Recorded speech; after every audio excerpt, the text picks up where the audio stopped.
O'Reilly. Are your wiper blades chattering, skipping, or squeaking? Don't let streaks or smearing on your windshield compromise your visibility. When it's time to replace your wiper blades, stop by O'Reilly Auto Parts and see our selection. Our professional parts people will even install your new wiper blades while you wait. Stop by O'Reilly Auto Parts today. O'Reilly Auto Parts. There's nothing like snook hook sets at dawn or catching a tarpon in the moonlight. Find your next fishing trip made easy on fishingbooker.com and experience the magic of the Sunshine State or any other destination on your fishing bucket list. Book a blue water adventure in search of sailfish or go snapper fishing with the kids. With over 6,000 captains and trips to choose from, planning your next one just got a whole lot easier. Download the Fishing Booker app on the Google Play or App Store, or visit them online at fishingbooker.com to book your trip today. You ever get that feeling the walls closing in, the concrete jungle suffocating you? You crave some wide open spaces, the chance to connect with nature, maybe in a spot all your own. Well, head over to land.com. They've got ranches, forests, mountains, streams, you name it. Search by acreage. You can search by location. You can search by the kind of hunting and fishing you're dreaming of. Land.com. It is where the adventure begins. Oh, hey, everyone. It's another episode of the Hunting Collective. This happens to be number 81. We're here in beautiful Bozeman as we turn into October, thinking about all types of things. We're definitely thinking about waterfowl, moving in, flying south. So that's why you should pick up Black Cloud from Federal Ammunition, especially their FS Steel stuff. It's got a flight control flex wad. It's a pretty cool thing. It has these rear deploying pedals, side mounted vents that stimulate the payload and kill more ducks for you. So go to federalpremium.com to check that out. And First Light. Last week we asked you to go to firstlight.com on September 28th and round up for conservation. Basically double your donation to your favorite conservation organization.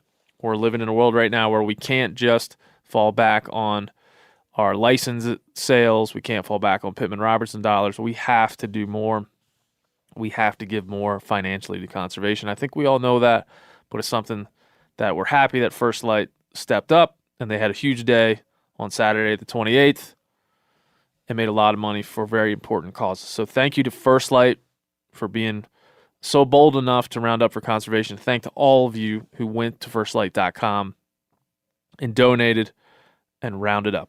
It's a huge thing for all of us in conservation and apparel and hunting and all those things. So firstlight.com, firstlight.com. Excited about episode 81. We're going to bring old Ryan Cal Callahan on here in a minute, and then after that, our interview portion of the show is Greg, Emily, and Jennifer from FWP here in Montana. That's Montana Fish, Wildlife, and Parks, and we're going to talk about wildlife diseases. And it's going to be interesting. Owl herpes, the plague, all kinds of stuff. Interesting stuff. It's one of my favorite conversations. I hope you enjoy it. Before we get to all that, we got a very special and very important announcement, right, Phil? That's right, yes. And you, to introduce this, you have created a jingle. I did. I had some spare time. I thought it would be fun. And it is awesome. It is one of my favorite things that's ever been created by any human that I've ever met. Wow. That means a lot. I am serious. It's been in my head for days at this point. Yeah, so maybe eventually I'll be mad at you about it, but for now, I think it's catchy. So can we play it really quick? Yep. Work sharp, not so sharp moments, sharp so you don't have to be. There it is. That's Phil's. That's Phil. That's his voice. That's your voice, right? I did Phil? it. I wrote a jingle. I was trying to. I went on YouTube and looked at old 50s, 40s and 50s, just for some inspiration, and I laid that down. Oh boy, it was fun. Did you auto tune any parts of that? No. That's just it's the natural. We're playing that pipes. for you for a lot of reasons, but one of them is you guys have been sending in your not so sharp moments over the last couple of weeks. Thank you very much for that. We have an inbox full of very good and funny stories to read later on in our podcast lives. But we're so excited about this Not So Sharp Moment segment that we're going to add a little something to it. Our friends at Work Sharp, who are bringing this segment to you, thank you for joining us as a partner, Work Sharp. They're going to give everyone that we select to read your story on the air a field sharpener. Phil, they're going to give them a field sharpener. You and Workshop are giving 12 field sharpeners away. Unbelievable. Yeah, you'd be dumb not to write in. You need to, this is now, it would be a not so sharp moment if you didn't write in. and then you could write in after we end, after the segment's over saying, and it was not so sharp that I didn't write in. Of all the contests in the world, of all the things that you can get for free, this is the easiest one. Mm-hmm. And it's good odds, too, because there's like maybe 18 or 19 people that listen. Yeah. And so I'm feeling good for you guys. You got a really good chance. So here's what you do. If you don't already know, you go to your computer or your phone, whatever, thc@themeateater.com, thc@themeateater.com, and then you write us your very best prose, your very best storytelling. Sit down and think about it. Make us laugh, make us cry, just make us emote in some way. Mm-hmm. Tell us your not so sharp moments. Something. It could be outdoors, it could be indoors. It doesn't really matter. As long as it makes us feel something, right, Phil? Yeah, concise. Not too long. Don't go but too not long. Too short. Don't go too short. Do it perfect, the perfect length. Yeah. I'm not going to tell you what that is. You just got to feel it out. That's part of the contest. That's part of the skill it takes to win and be a not so sharp moment person, if that's what we'll call it. So, thanks to Work Sharp. Thanks to Phil for that fancy little jingle. Yeah, it was fun. You're welcome. Well, we're a team here at THC. We're all a family. We're a family. So write in, make us laugh, and we're going to have fun with it. We'll be running those in the weeks to come. Until then, we look forward to reading your emails. Now, on to the show. Ryan Callahan.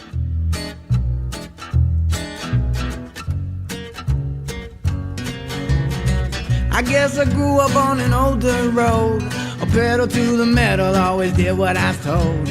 Until I found out that my brand new clothes came secondhand from the rich kids next door. When I grew up fast, I guess I grew up mean. There's 1,000 things inside my head I wish I ain't seen. And now I just wander through a real bad dream, or feeling like I'm coming apart at the seams. But thank you, Jack Daniels, number 7. Hey, everybody. Hunting Collective, episode 81. I'm Ben O'Brien. I'm here with Ryan Callahan and Phil, the engineer. Cal Callahan is eating some, God, that is a pungent aroma. That is good. I can smell that. It smells it was being in that Tupperware. Really. In this tiny room that we know has no ventilation. So I made some, I posted it on the old Instagram, so if you're on there, you'll see it. But I made smoked elk topped round, and I must have just put, do you feel like it's too much rub? Is it too garlicky? No, it's good? Mm-hmm. And then I got this new Weston slicer. I've never sliced meat with a slicer before. And it's the most satisfying thing ever. Ever. To see that meat just just glide out of the back end of that slicer, Phil. Yeah, I like going to Jersey Mike's sometimes because they'll do it right in front of your face when you order a sandwich. Why is it so satisfying to watch?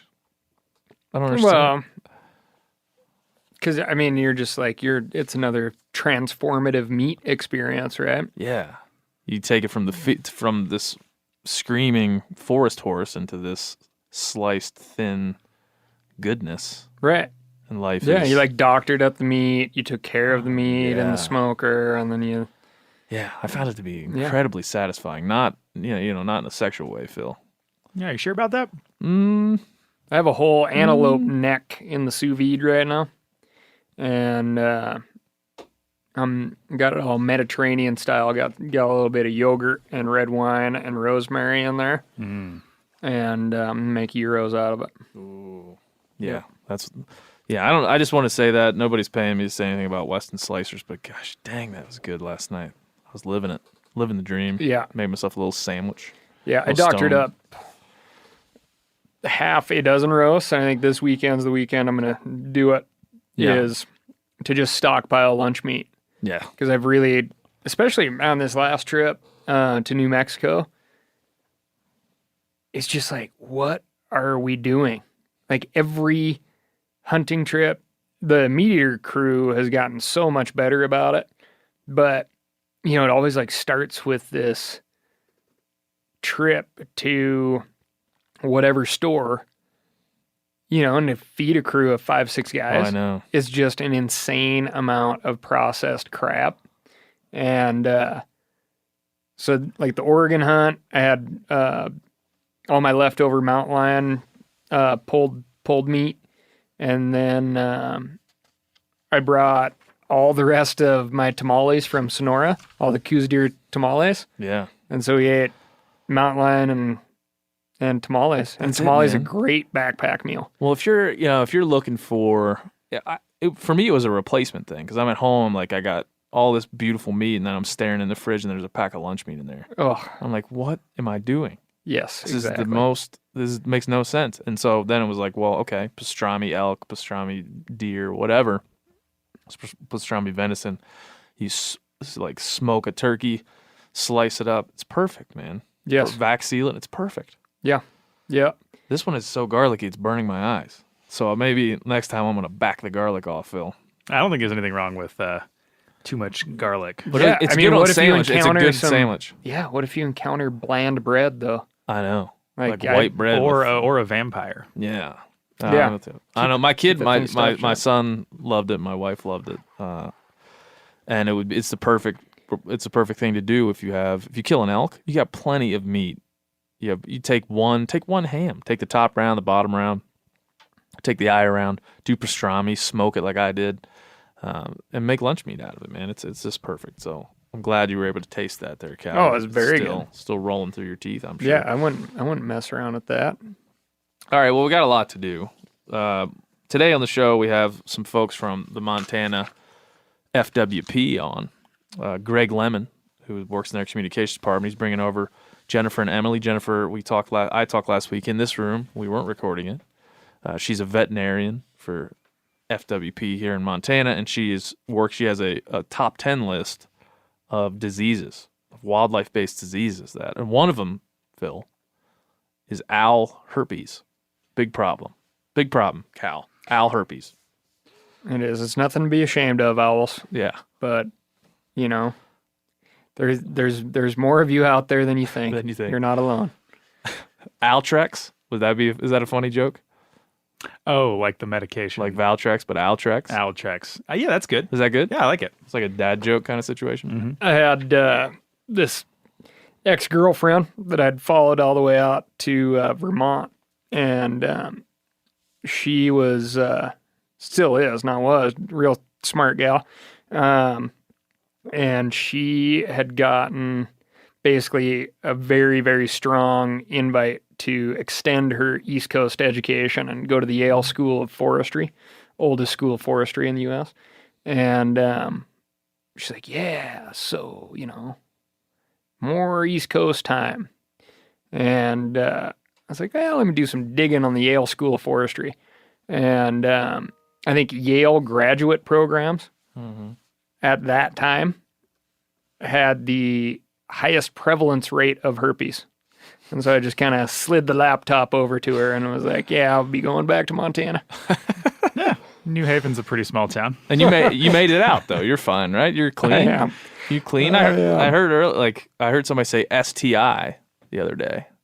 Like apparently they've changed what it's not STD It's anymore. infection. It's not all diseases. It's a modern thing. Yeah. I just felt old there. I'm like, oh, I'm not up on the vernacular Or the venereal. or the venereal vernacular. Any of those things. So moving on from herpes. Here's a question, Cal. It came in from a listener, Eric Maud, and I thought about you for some reason. I don't know why. He said, first he said, I listen to your podcast all the time and 100% admit that you put me on White Claw this summer. You're welcome, White Claw. White Claw continues to not want to sponsor the podcast because they don't need to do any quote-unquote advertising because they're so popular.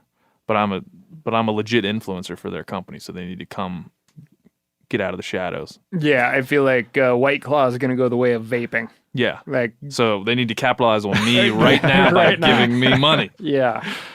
for the podcast. Anyway. The vaping thing is just hilarious, too. Oh. It's like these people that they're like putting out in front of everybody are like, I had no idea.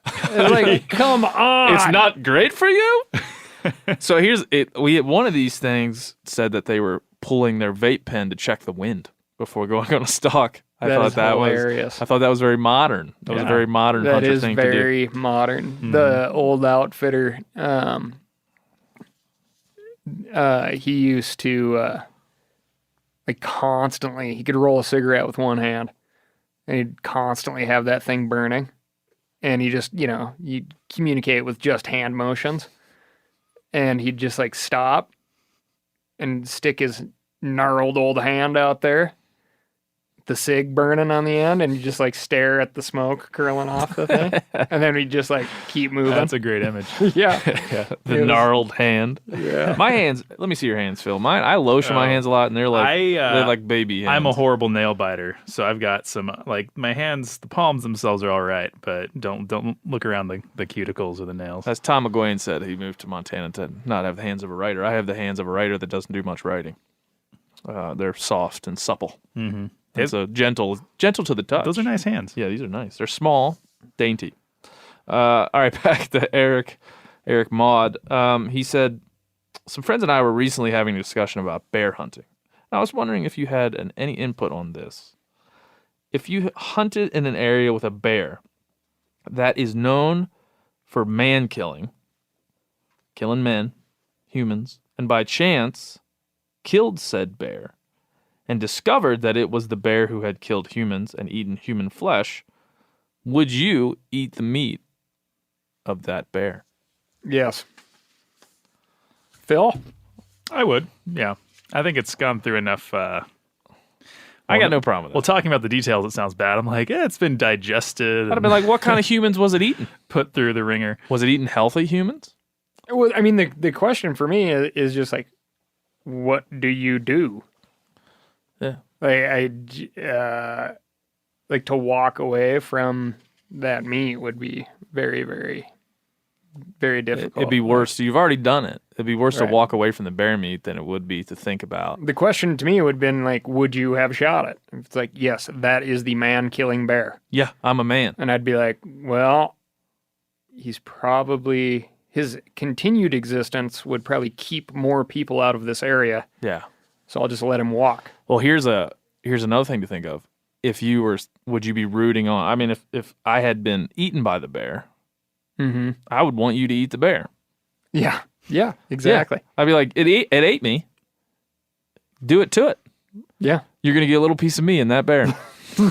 We had Brody Henderson was in here, and he cooked up some tasty gator the other day. Oh, that's right. Yeah. And I was enjoying it, and Steve came in and he started snacking on it, and then he just sat down and started listing all the things this gator probably ate in its lifetime, and just kept going and going. And I wanted to go in for a second piece, but after Steve's like little list of all this stuff the gator, I was like, it was good, but I think I'm gonna go finish my yogurt upstairs now.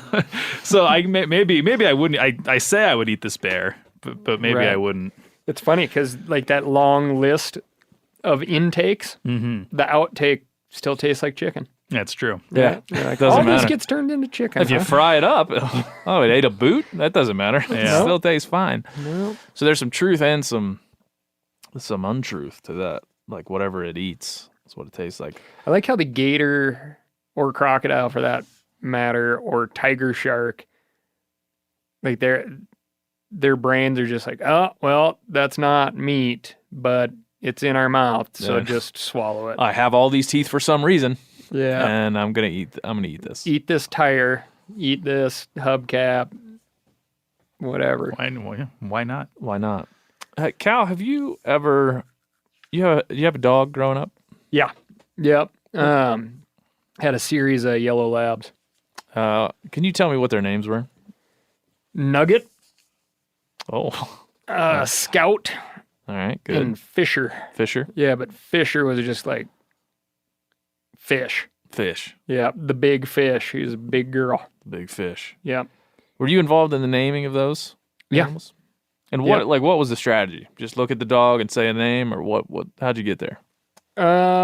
The first one, I was very young, and the registered name, bred. So all these puppies that you get, if they're coming from a registered kennel, those dogs get named and registered before they're sold. Mm-hmm. And then you can change that name if you want to, but typically it's like that is their registered name.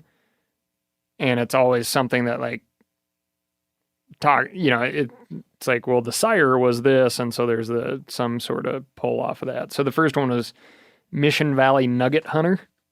And so that got short, and I was just like, Nugget.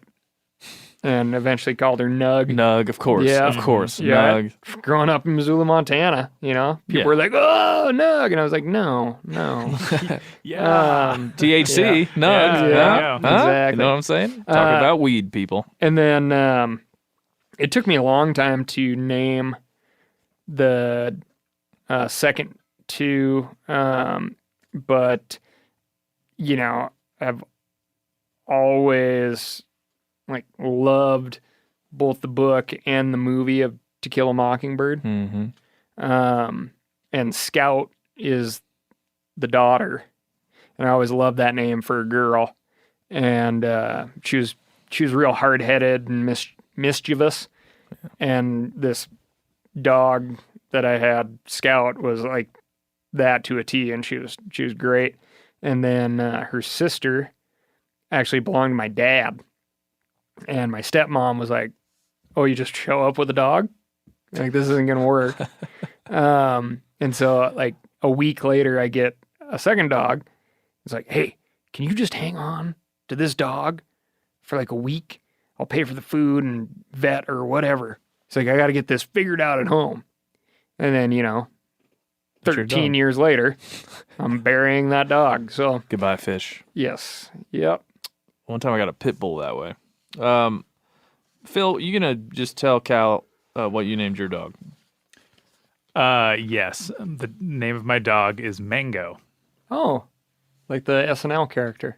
I was thinking more about more like the fruit. That's the mango. The mango. Am I too young for this? The SNL sexually character? Never seen Mango? ambiguous The gay duo. dancer. No, No. not ambiguously gay duo. Don't say. This would be the sexually ambiguous dancer played by entertainer played by Chris something. Chris Kattan was Chris he was Kattan. like a diva. Yeah, Yes. that was slightly before my SNL watching time. Yes, but it was so funny because they'd have I very much remember Garth Brooks having to fall in love with the mango. Yeah. Here it is. Here's Will Ferrell and Mango. Here, look. Let's have play. That's Mango in the pink Don't have a there. lot of time, okay? Okay. Can you do this for me? Yes. Can you? Okay. That's Mango. Okay. Got it. All right. Not exactly the personality of Watch my the dog. mango dance. Watch the Mango dance. Phil. Settle and action. He's in a video with J-Lo. Look at it in the background. Is that? And everybody falls in love with the mango. You want the mango, but you cannot have the mango, Phil. Mango is hilarious. Now you're going to be looking at your dog in a very yeah, it's different gonna be a way. little different now, I think. Yeah. Yeah. Oh my god. That is, I forgot how funny that was. Holy moly. Yeah. So now you're aware of the real Mango. Yes, I'm aware of Chris Kattan. A lot of people wrote in. We talked about Mango last week in the podcast, Cal, and a lot of people wrote in with lots of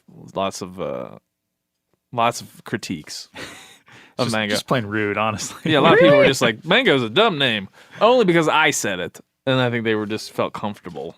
My rule, my fatherly wisdom, because I have had enough very well trained dogs to where I feel like I can pass down some fatherly wisdom. Please. Is only have a dog name that you feel comfortable screaming at the top of your lungs amongst strangers in a crowded park. And Which I have done, yes. only Mango! Mango! you can have a Mango! 2-syllable dog name, Uh-huh. but it either has to be very short or be able to be shortened to a single syllable. We call her Mangs. There you go. This is the funniest email I got this week. This Mark Seifert wrote in and said, I wouldn't want a dog named Mango. My dog's name is Phil. And there's a picture of what looks like a spaniel. That's a good looking with dog. a dog bone collar on that just says Phil. I like it. So thanks, Mark Seaford. That made me giggle Yeah. like a schoolgirl or giggle like Mango. Nice. You want the mango? You Another can't touch person, the yeah, mango. another person wrote in. His first name is Trec. Trace? Trek? Treese. Treese? We'll go with that. Oh, TREC. Yeah. I think that might be Trace. Trace? Maybe. Trek? I don't think it's Trek. It's just missing a K. Yeah. I don't know. Well, producer Samantha, her dog's name is Trace. How does she spell I that? don't know. We'll have to ask. Yeah. Trec is his first name.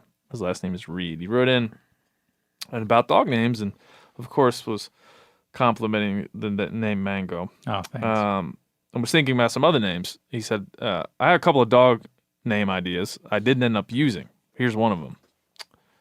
It's Naked. You're probably wondering why anyone in their right mind would want to name their dog Naked. Just think of how much fun it would be to say, I got naked in my truck and went hunting. Or, after work, I'm going to get naked and walk around the block. Or, honey, do you want to get naked and play out in the yard? The possibilities are endless, but in the end, I decided the few laughs I would get were not worth having to yell, come here, naked, every time I needed my dog. Yeah. I can imagine that the laughs would be good for the first maybe week or two, and then and then you'd have to deal with a dog named Naked for the rest of his or her life. Would always refer to the sister dogs, the two dogs that I had as a pair, as ladies. Yeah. Ladies, come here. And I was working on a cabin up on Flathead Lake, and doing like some little remodel stuff, lots of like stand decks, kind of landscaping project, a bunch of stuff. And it was early spring or late spring, early summer, and had a bunch of raft guides that needed work. And these two young ladies that were very good friends, they'd travel all over the place, Madison and Libby. I was like, hey, if you guys want to come paint, I'll pay you $10 an hour, but we got to haul ass on this thing. And I was down working on the landscaping project. They were all supposed to be painting on the cabin. And I had just kind of realized that my dogs were not with me. So, I just couldn't make sure they stayed out of trouble. So I looked up the cabin and I yelled, ladies, out of the cabin. And my dogs came bursting out the door on the deck, and the two gals that were supposed to be painting went bursting out the side door. And I was like, oh. Did you make him think it was on fire or something? Unintended consequences. I can't wait for the emails after this podcast of all the things you've named your dogs that are inappropriate to yell in public. So please. Ladies, out of the cabin. I got to give old Treese, he has another pretty good one in here. He said, the other name has to do with an extremely annoying relative on my wife's side. Everybody has one of those, right? Or is it just me? No, we all have that. We all have incredibly annoying in-laws. They were about to have their first son and were telling everyone they were going to name him River. No offense to anyone named River, but I thought that sounded like more of a name for a dog. Being the smartass that I am, I wanted to name my pup River 2 months before their kid was to be born and pretend I had no idea that was the name they wanted. I figured that would be too big of a dick thing to do. Mountains have been moved out of spite. Ultimately, I decided on the name Crew. For the vast majority of the time, I work alone on my job, but I am lucky enough to bring my dog with me, so he's my closest coworker and makes up my work crew. I like it. It's good. At least it was only a dog name, and Phil didn't name his son Mango. Keep up the great work. Sure. That dog, Scout of mine, I could tell her to go grab my tool belt or my framing hammer, stuff like that. And she just loved to retrieve everything. So And I always thought that was super fun, but then she bit down on my framing hammer too hard when her sister tried to come take it from her.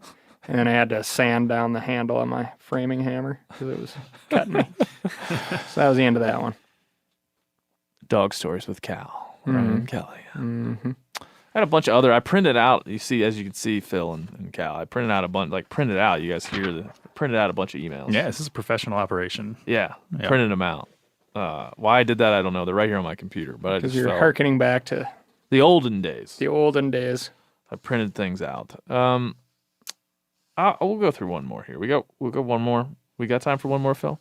I think so, yeah. Yeah, I Phil mean, doesn't know how long we you've got have. you've got about 10 minutes. Well, I like it. That was always my favorite radio thing. We got time for one more? We got time for one more? This one, I don't know. This one isn't really about what I'm going to read, but it's something that I think we should talk about. This was from, I'm not going to read it, but this guy, Clay Sauncey, he lives in Austin, where I used to live, and was asking me what should he do to get in touch with landowners. He said, legend has it that landowners exist that actually want hunters on their land to help with culling populations. I hope to find one. I'm in the Austin area. What do I do? And on he goes. I think maybe, Cal, you're good for this. I wrote back to him. I was like, man, you can't just think that there are landowners out there. There's no Craigslist for landowners. You got to not, like, it's one of the few things in the modern internet age where you kind of just have to knock on doors, man. Like, Yeah. yeah, or to go to a BHA chapter meeting or Ducks Unlimited or RMEF and try to meet people there that are landowners. But other than that, it's kind of one of the few things where it ain't out there on the internet, as far as I know. There's so many big operations down there, though. I mean, you could definitely use the internet, and I'd just build yourself a little resume. I've seen it done many, many times. You know, if you have any sort of certifications, certainly references, and then just kind of lay out your situation. Be like, listen, I would be very, very happy with, does whatever needs to be taken off. Like, here are the ways to contact me. I can be ready in very short notice at the end of the year, in between hunts or whatever. And then certainly, what, you're willing to, I mean, you got to keep in mind, like, high fence operations down there, of which there are many. Like, those animals they definitely have a price on their head. Doesn't matter if they're male or female, because they are managed much more like livestock than wildlife. Yep. So, if you're serious about getting the meat, I would certainly recognize the fact that those animals cost those folks money, which is something you sign up for when you build big, tall fence. And, if you don't have the cash to part with or don't want to, I would certainly say, these are the dates I'm available to, help with that fence or feed or haul stuff around or do whatever. And make sure they know that you'll sign a liability waiver as well. And all that shit might accumulate to an opportunity. And if you can get one opportunity, make sure you do it right. And I promise you that'll grow into more opportunities. So. Yeah, just like any privilege, right? You got to earn it, by reaching out and getting that hunting privilege, and then you got to continue to earn it. And then I'm sure, a lot of places in Texas, sure, landowners talk, man. If they got somebody that's willing to work and get a few hunting privileges, and the neighbors to say, you might get those folks talking. You might get a bunch of other opportunities just out of your hard work and your communication. Where did you and I hunt axis deer? Oh man, like, what was the town around there? I want to say Uvalde, but I don't think I'm wrong. No, I'm wrong. It was gosh dang. I know we went through that Fredericksburg It was close to Fredericksburg. We can just say a couple hours. Yeah, but out into the hill country. There were a lot of axis deer dead on the road. And I always look at that and I'm sure the landowners or the land manager are looking at that too. And I mean, that could be a situation where, I turn that into an opportunity and say like, hey, I'll pick up all the trash that's collected on your 3-strand barbed wire fence here, and I'd love to, just be able to shoot ad doe access deer. It just strike me as I was reading this and thinking of like, hey, there's not a lot of good. If you live in Austin, which I did for 4 years, there's just not a lot of good public land hunting opportunities. I'm not going to sugarcoat it. There's some, but it's a drive away. Directly around town, there's a few WMAs that I won't mention, but it's not great. I mean, it's just not great hunting. You're probably better off doing what Kyle's saying and what I would suggest and did suggest to Clay, which is go out there and knock on doors. And it just struck me that is one of those few things that still requires person-to-person communication. Really, that's the best way to do it. You can write an email, but the best way to do it is to walk up and knock on somebody's door, flag them down when they're on their tractor, go find the ranch hand, and specifically in Texas, and just talk to them and say, hey, man, looking for this. This is my goal, and see what you get. That's one of those few things that just requires some. Yeah, so that personal vetting is always going to be part of the process, for sure. For sure. So if you're in that situation, go and do that. Right, Phil? Yeah. Thanks. O'Reilly Auto Parts are in the business of keeping your car on the road. O'Reilly Auto Parts offer friendly, helpful service and the parts knowledge you need for all your maintenance and repairs. If you're confused about what part you need, like what wipers are going to be the best, what replacement headlights are going to be the best, go into O'Reilly and talk to the people that work there because they're great and they're super friendly and they'll get you squared away where you walk out knowing you got the right thing. They've got thousands of parts and accessories in stock, either in-store or online, so you never have to worry if you're in a jam. Do you need your windshield wipers replaced? You need a brake light fixed? You need some quick service? They'll help you find the right part or point you to the nearest local repair shop for help. The professional parts people at O'Reilly Auto Parts are your one-stop shop for all things auto do-it-yourself, and you can find what you need in-store or online. Stop by O'Reilly Auto Parts today or visit us at O'ReillyAuto.com/MeatEater. That's O'ReillyAuto.com/MeatEater. There's nothing like snook hook sets at dawn or catching a tarpon in the moonlight. Find your next fishing trip made easy on fishingbooker.com and experience the magic of the Sunshine State or any other destination on your fishing bucket list. Book a blue water adventure in search of sailfish or go snapper fishing with the kids. With over 6,000 captains and trips to choose from, planning your next one just got a whole lot easier. Download the Fishing Booker app on the Google Play or App Store or visit them online at fishingbooker.com to book your trip today.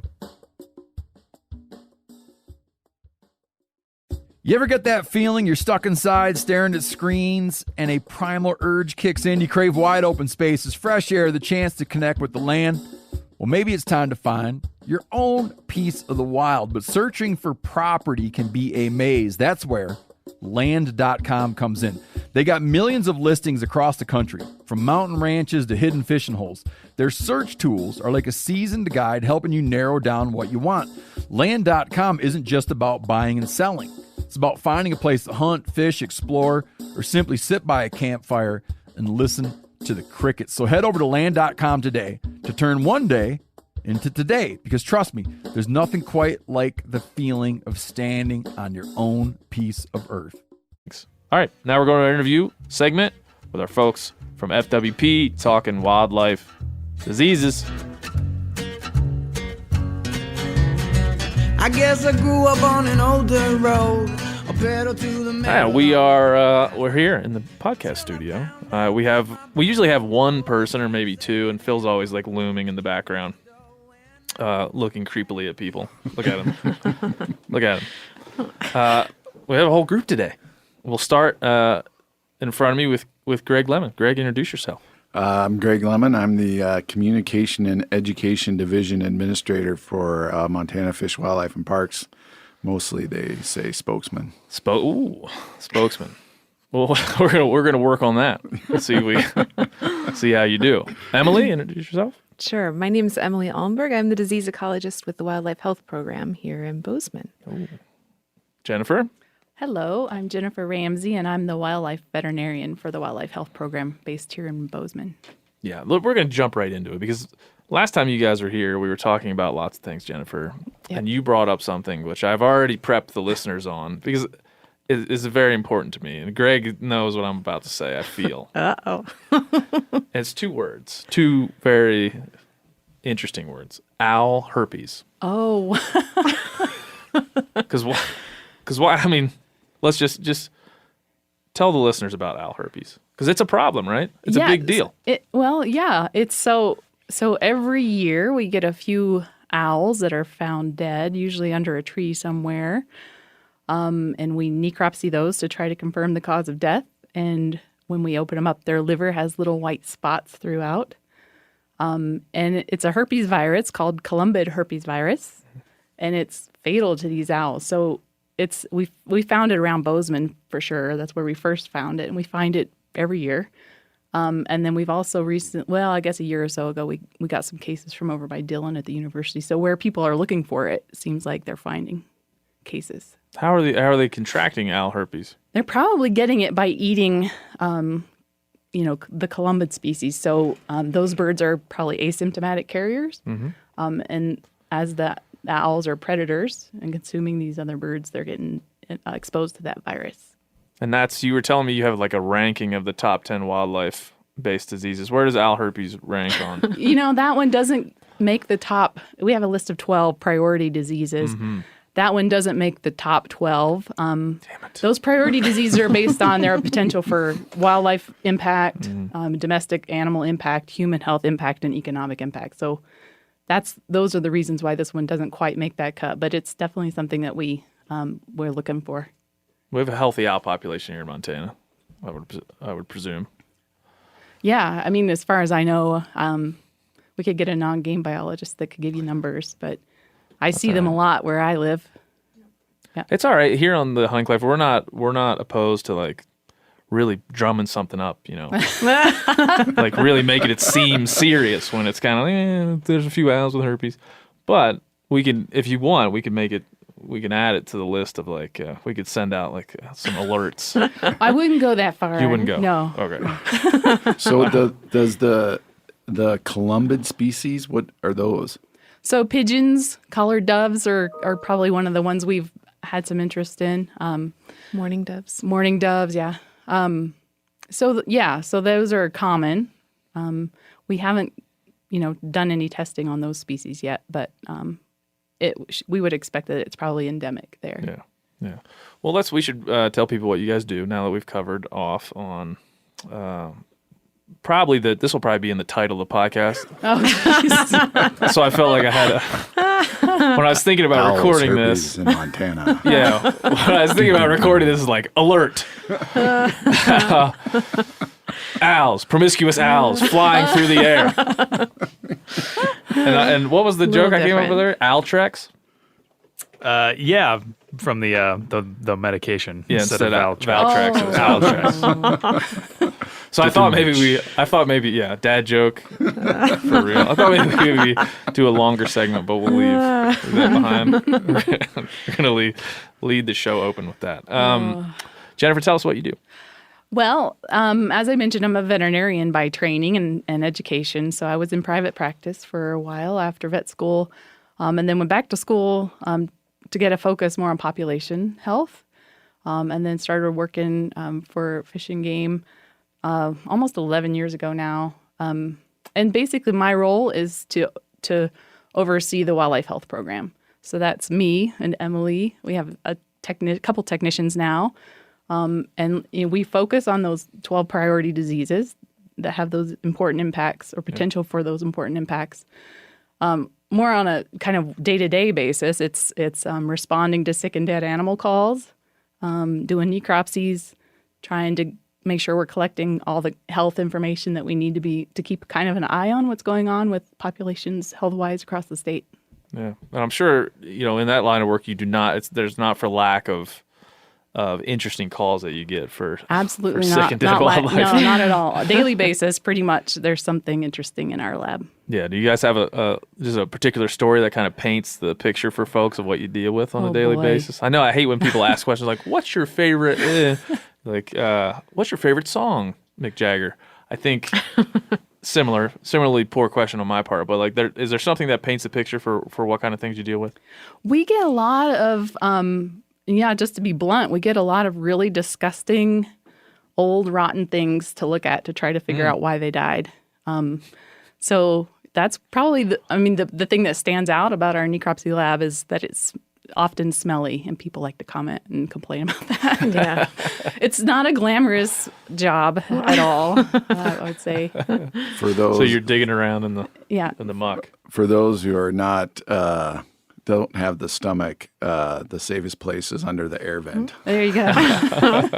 Maybe. Yeah. Maybe. So Emily, tell us what you do within the FWP. So I work with Jennifer and help design the state's health surveillance and monitoring programs. So I help lead and organize the CWD surveillance program. I've helped organize a program to study bighorn sheep and mountain goat health.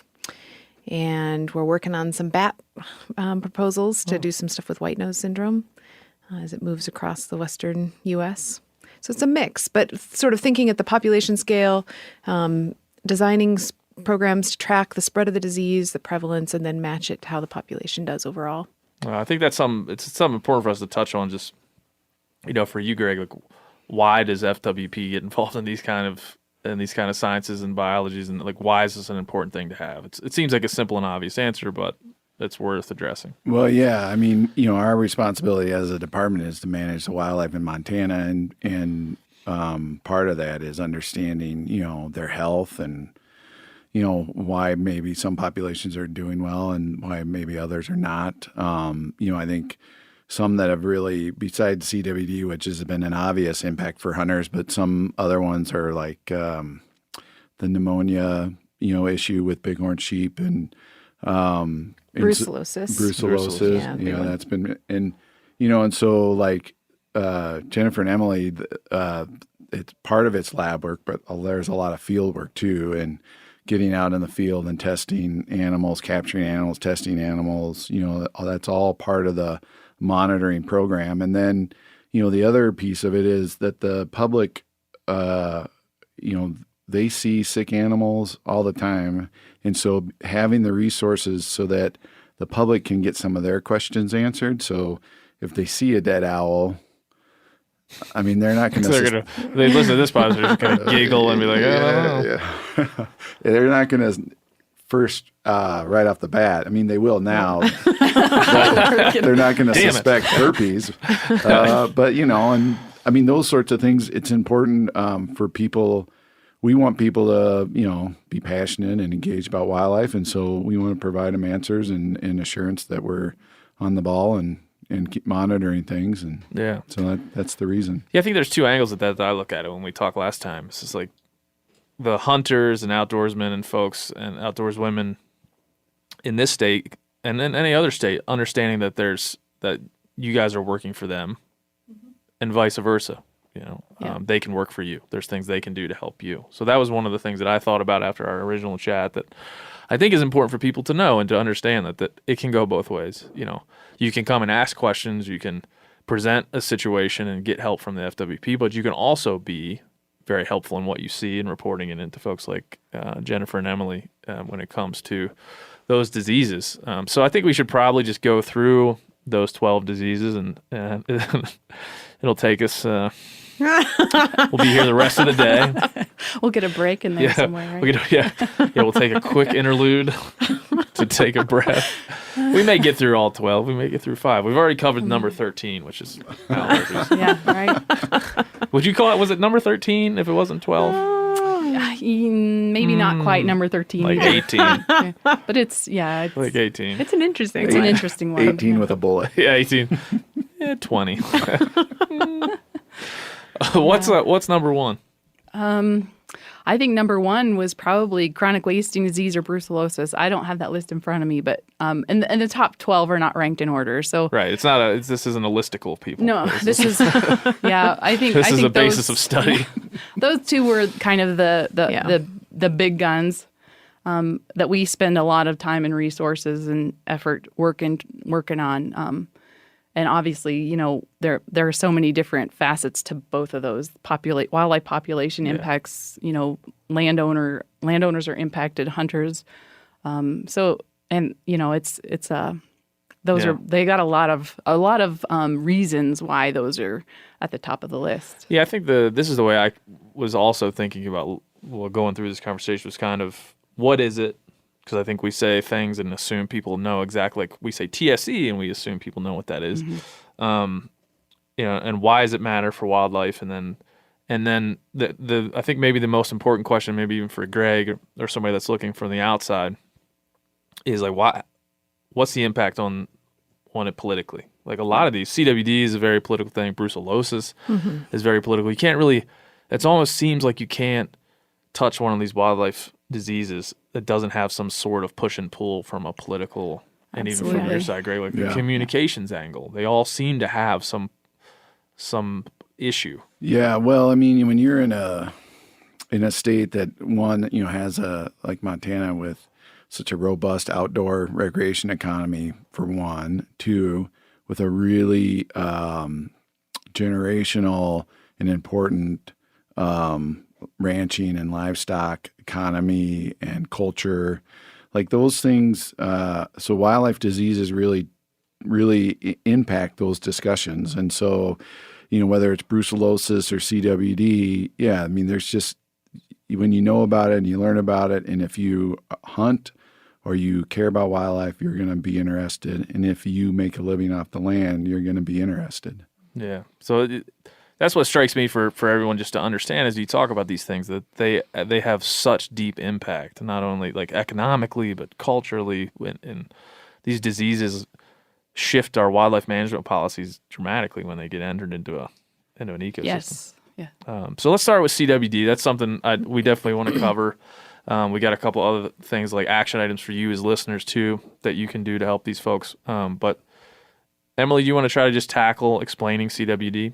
Sure. So chronic wasting disease is a fatal neurologic disease of members of the deer family. So deer, elk, moose, and caribou. And it's caused by an infectious prion proteins. This is a misfolded protein. We have prion proteins throughout our bodies. Mammals do. But this misfolded version, when it comes in contact with the healthy form, causes the healthy form to misfold. Phil, can you be, I want you to listen to this and then let us know that you understand, okay? We're going to use you as a everyman. Why do you do this to me? So you have this little protein that misfolds and Pay it comes in attention, contact Okay, got with it. another protein and it causes it to misfold. And suddenly you get a whole bunch of these that don't work the way they're intended to. And it causes tissue death and eventually causes the death of the animal. The gnarly thing is that it's not one of your traditional infectious agents. It's not a bacteria, not a virus. And so it is difficult. It doesn't have genetic material, so we can't track it the way we can viruses and bacteria. And it causes, in the end, it causes death over about a 2-year period. And it's transmissible through a whole range of avenues. So it's shed through feces and urine and through saliva. So during the animal's course infection, they can contact one another and transmit it that way through close contact, nose-to-nose contact. But then it's also being shed through these feces and urine, and then upon death through the bodily tissues. And those prions are remarkably resistant to degradation, and it's thought that they can remain infectious for at least 2 years in the environment. So there's an environmental transmission component too. If an elk comes along and grazes, or a deer comes along and grazes a spot where an infected animal had recently urinated or had died, potentially they could become infected that way. Yeah, we talked about last time a little bit, Greg, even we say CWD and there becomes some issue fatigue. People were always here at this company, I think in a lot of conservation organizations, I know, for example, QDMA is always talking about CWD, and there's always a CWD conference. So it seems like a bunch of old stuffy people talking about this disease, and it just seems like there could be some fatigue around the way that we treat it. Yeah. And so I'm sensitive to that because I don't want that to be, because it's an important thing for us. So first, Phil, you getting this? I think I got a C- in biology in high school and didn't do my homework. But it sounds like a disease that basically just doesn't want to Explain it back to us. Explain it back to Emily what you just said. Can I excuse myself to use the restroom? No. Okay. Prions. So CWD is something that is prevalent. It's not prevalent, maybe not the right term in Montana. It exists. We're still trying to determine prevalence in some places. So we're, the full distribution. So that's our part of our surveillance that Emily's designed. Yeah. And so quickly to touch on what hunters can do or not do to help prior to what we're going to talk about with lymph nodes. But there's a lot about, I had somebody write in about they didn't understand why that they had to put their deer carcass in a dumpster. Like, what does that mean? Why does that matter? So can you guys walk folks through that? Yeah. So one of the things folks will notice, we have these management zones now. One of the key components of a management zone is a transport restriction. As Emily just described, a carcass of an infected animal contains prions, which can then serve as a source of infection to another animal. So what we don't want to do is bring an infected animal, especially to an area that doesn't have CWD, and dump that thing there and introduce the disease. Yeah, and this isn't a disease that can move around really any other way. I mean, we'll talk about captive cervids here in a minute, but that's as far as what a hunter can do. If you kill a deer in Iowa and drive it across to Pennsylvania, you've now taken those prions on a ride to a lot of different places. And so that's what states like Wisconsin and others have introduced these carcass dumpsters where you can go and dispose of that carcass without moving it to any other place and spreading those prions around. But you guys, we don't need to get in again to the political part of captive cervids, but how did the captive cervids industry contribute to the spread of CWD? I mean, nationally and even internationally, there have been cases where they think they can link infections in wild populations to initially a captive facility. The captive conditions means that you have lots of animals in close contact and you can get high prevalence in a fairly short window of time. And if there's any contact with wild cervids across a fence line, for example, that presents an opportunity for transmission and spread. The captive cervid industry is well aware of CWD, and there are a lot of checks in place to try and keep herds healthy and, keep CWD-free certified herds. I think there are many people doing due diligence on that point, but it has probably been linked to a number of cases across the United States. And the first time it showed up in Montana was in a captive facility in the mid-'90s. Yeah, in the late 90s, around Phillipsburg. Yeah, so there's generally the idea is that in a breeder population of bucks that you're gonna put a deer in a trailer and drive it from here to there. If you're selling it or you're moving it around to breed or you're using these deer to propagate captive populations, you got to move them around just like you do cattle. Same kind of idea, and so that's what generally the argument is against these things. Yeah, I mean, so Department of Livestock has a program where animals have to be monitored for a period of time if they're going to be moved around, and they have to be sort of in this CWD certified program, CWD free certified program. So there are checks, and if you did end up finding CWD on a facility, the Department of Livestock would immediately start looking at all the records for animals being brought in and where did they come from and what was the history to try and find out exactly where it came from. Yeah. They're not moving animals willy-nilly. I mean, there has to be. And it's gotten much, much better, over the last decade, I would say. Yeah, it has. Absolutely. It's very much improved.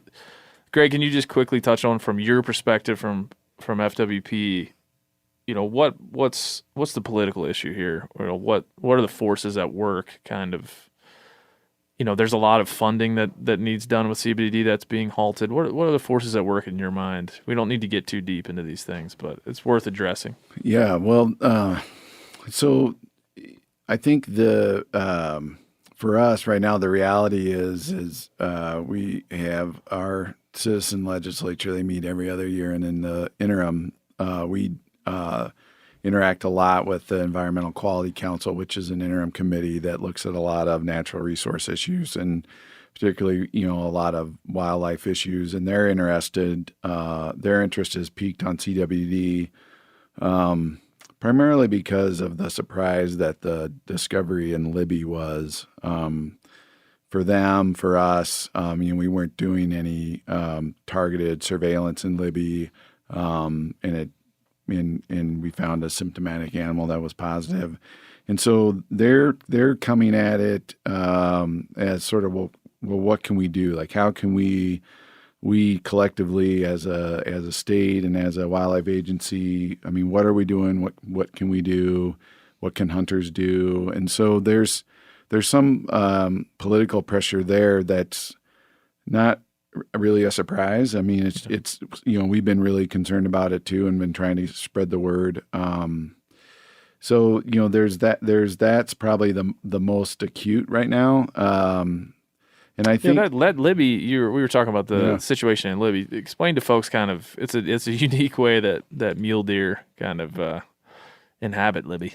Well, yeah. So Libby's population is whitetail, and in Montana, we've got a lot of towns have deer that are, even if they're not resident populations, are in and out of town. A lot of, I mean, dare I say, all of our communities in Montana were built and were developed in deer habitat, and so Libby has a resident whitetail population.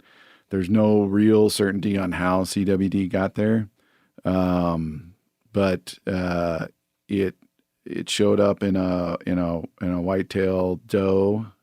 Is that right? Yes. Mm-hmm. And then we had started looking at it more. We worked with the Libby Police Department and citizens to we set up a hotline. They called us when they saw symptomatic deer, which symptomatic deer are skinny, lethargic, disoriented.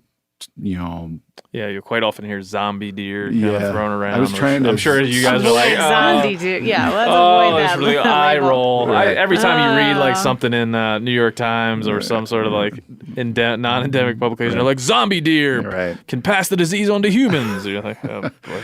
Yeah, so it turns out there was we were able to get a lot more do quite a few more samples of animals in Libby. I think to date we're close to 130 animals that we've sampled. And we've had 10 positives thus far from right around Libby. So Libby has a pretty robust local deer population of whitetails, and it is sort of the textbook definition of a artificial aggregation of deer.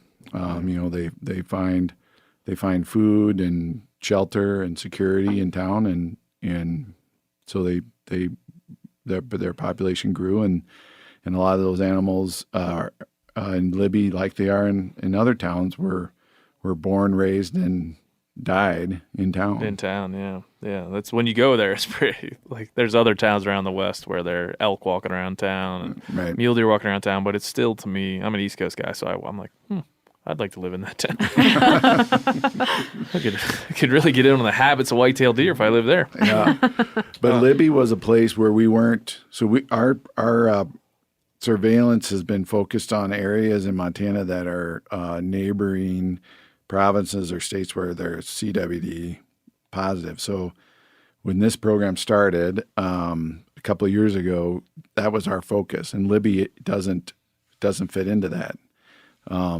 So it wasn't a place where we were doing priority surveillance, but we have been, and Emily and Jennifer can speak more to this, we've been testing symptomatic animals all along. So if somebody sees we get a deer, like a warden comes in with a deer that somebody's called about or something, and we test it and it looks like it's CWD, or it could be, we test it for CWD. We've been doing that all along.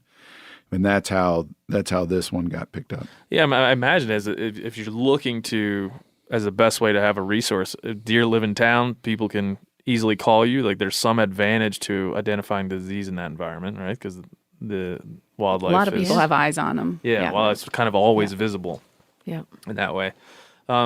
Jennifer, do you want to kind of tackle what FWP is doing to I guess let's say first combat the disease, and then we'll talk about how to tackle awareness and things after. But what's the plan to tackle CWD? Yeah, I should probably pass that on to Emily because she's been to more of these large group meetings with other states on management plans and help to actually draft some of those management strategies. Good. Yeah, sure. So this disease takes a long time to progress to the point where we see population decline, and it takes a long time to turn it around if we are able, in fact, to do so. So there have been a number of attempts that suggest there might be some tools out there that work. And those are the ones we're trying to replicate now at a much larger scale across the western U.S. And those things include targeting bucks. So particularly for mule deer, bucks are typically 2 to 3 times as likely to be positive than females. And so if we are trying to knock down the most prevalent portion of the population, that's one way to do it. Is there a reason for that? We think it's behavioral. Bucks during the rut are contacting one another, and they're contacting does quite a bit. And presumably that's how they're getting infected, through intense contact during that time. It's not that they're more gregarious, but during the rut they're more aggressive. They're making contact with. I mean, it could be that they're more gregarious during certain times of the year. I'm not exactly sure when. I mean, they could be picking it up at any time during the year. Yeah. Visiting rub sites, and rubbing on those sites. So, in any case, we think it's probably behavioral. And because of that, if we can bring down the buck to doe ratio, that's thought to be one possible tool. The other tools that folks talk about include things like reducing overall population density, and that has been in some cases linked to maybe the suggestion that prevalence can be dropped. But the problem is that if they're really social animals, even if you drop prevalence, they might still seek each other out and contact one another. So really trying to find that the highly infected portion of the population and knocking it down is key.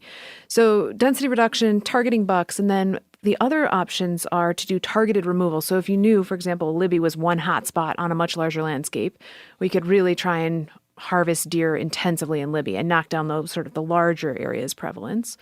So that's another way to do it. Is that something that FWP would do as a culling mechanism, or would it be hunter? We'd be trying to use hunters to do it first and foremost.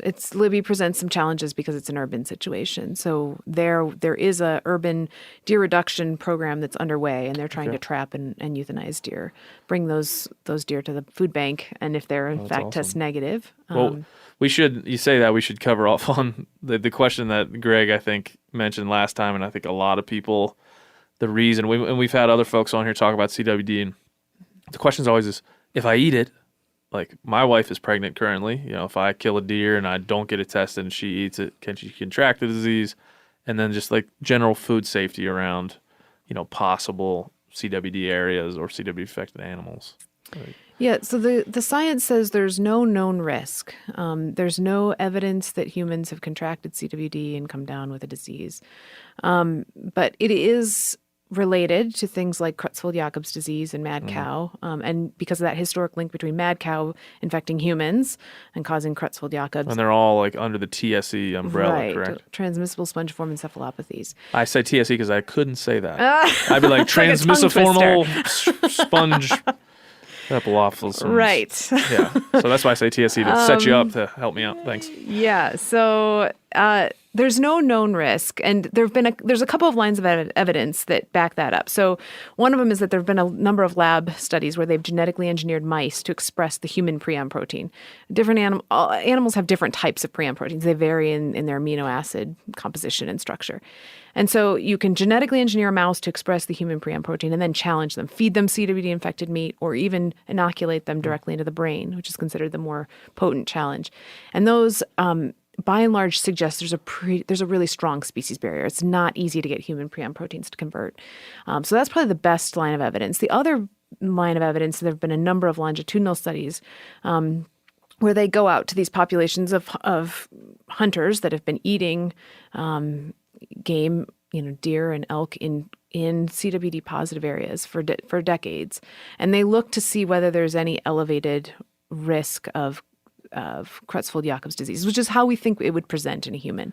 And there's been cases, and sometimes I just try to like act like an internet commenter when I ask questions. Like I'll say like, "Hey, didn't a dude eat squirrel brains and get Creutzfeldt-Jakob's disease?"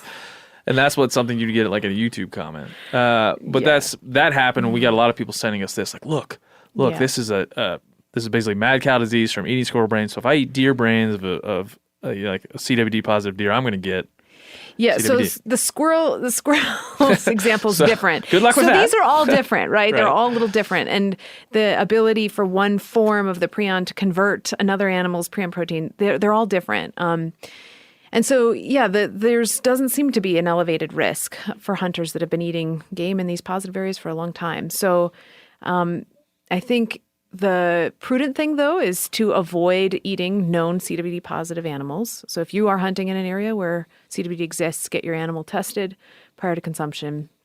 And if it comes back positive, don't eat it. But again, if you're only finding out about this now and you've been hunting down in the Bridger area for generations, I wouldn't worry. We had our friend excessively Randy about it. Newberg in, and he said he just eats them. He Yeah. just said, There's I eat lots of them. people that I continue. roll in the dice. I'm old. I've had a good run. If I'm that guy, I'm that guy. But I think a lot of people, that was like a 50-50 split on, whether they agreed with that or not. A lot of people that wrote in, like, why not get it tested? Why not just be prudent about how you approach it? And other people are like, hey, like I said, I've been living in this area for my whole life and I've been eating deer my whole life. Why would I, why would I change now? Right. Well, and I think one of the confusing things about CWD as it pertains to sort of the human concern is that it's really hard to understand just how different this disease is from a normal virus or a bacterial disease. I mean, we're talking about, proteins. It's beyond me to comprehend, but you have to have the way it works in between animals, deer, is these proteins are so similar in construction that when the misfolded one comes in contact with the right one, it folds. Now, I mean, I think the confusing part is that obviously doesn't mean that if a misfolded protein from a deer comes in contact with a human protein, that obviously means that it doesn't mean that it's going to fold, and doesn't mean that it's just not that kind of disease. And I think that's one of the things that's confusing to people is you hear infectious disease, you hear the word disease, it's transmissible, blah, blah, blah. It's just the biology behind CWD and TSCs in general is just really different than normal infectious diseases. Do you feel like that's covered off on that topic? Because we really just need to. A lot of people write in, "Oh, my bone and neck roast. I'll never eat another bone and neck roast." And these are some of the comments that we get, and it's just hard sometimes to relate these things. So we feel like we covered all of that. We'll never get there, but I mean, what don't we know about the disease that we need to know? That's a good question. I mean, we really would love to know how to control it effectively. Right, exactly. That would be a big one. Get rid of it. That'd be great. Yeah. I mean, there's going to continue to be research in that, in the likelihood of it jumping a species barrier. I mean, I think there's enough concern and interest in that, but yeah, figuring out how we manage it long term and how, what will this mean for our populations on the landscape? I mean, now there's plenty of evidence that suggests we could see big declines. That's been predicted for a while, but now we have herds that we can point to. Is there modeling for that? Yeah, there's been lots of modeling that suggests over many decades you'd see a decline. So as prevalence increases to a certain threshold, then the population can't produce enough young to compensate for the increased mortality rate, and you just start seeing a decline. But, yeah. We'll see. So as I was saying, all these different management tools that we've got, we're now trying to replicate this on a large scale across the West. And we're working with Canadian partners and other states. And we're trying to implement them in a similar fashion and monitor them in a similar fashion so that collectively we can try and figure out what works. Oh, that's good. And part of the impetus for this conversation is like, what is Montana doing right now? What are the things that hunters can do to help this research, help this information, because we are really the boots on the ground in so many ways. So I think that's a real important point to know. Like, you can be an agent. They're not going to hire you or pay you. You can be a bit of an agent for the Fish, Wildlife, and Parks if you so desire. And it's something that I think is a responsibility. I feel, at least myself, a responsibility. Not only if I see a empty water bottle laying on the trail in a national forest, I'm going to pick it up. At the same time, if I kill a deer in a CWD area, or if I can just easily, as we'll talk about here in a second, pop out a lymph node. I feel it's a responsibility to do it, just because there's all of these things are happening at once, and I can't just say I want to hunt but not worry about the transmission of these diseases or what they do to wildlife. So, Jennifer, you want to try to just talk a little bit about what you guys are doing? Yeah. So currently? so we're as you've heard, we've got some surveillance that'll be going on this hunting season. We've got priority surveillance areas identified where we'll have check stations set up, and hunters that harvest animals in those areas will come through the check station and they'll get their lymph nodes collected, and those will be sent off for testing.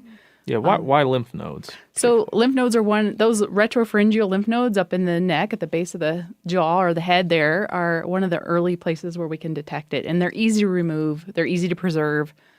So it's something that can be done. It's not super invasive. So we'll collect those lymph nodes. The prions are mostly found in the nervous system tissues and in the lymphoid tissues. So those are a good, easy sample to collect. Yeah, so like you said, it's a very easy thing to remove. We'll have some content on the Meat Eater here at some point showing exactly how to do that, but it's a very, very simple thing to do, and you're basically doing it anyway if you're processing a deer in the way that I do. And so it's something that it's not even an extra step, as it were.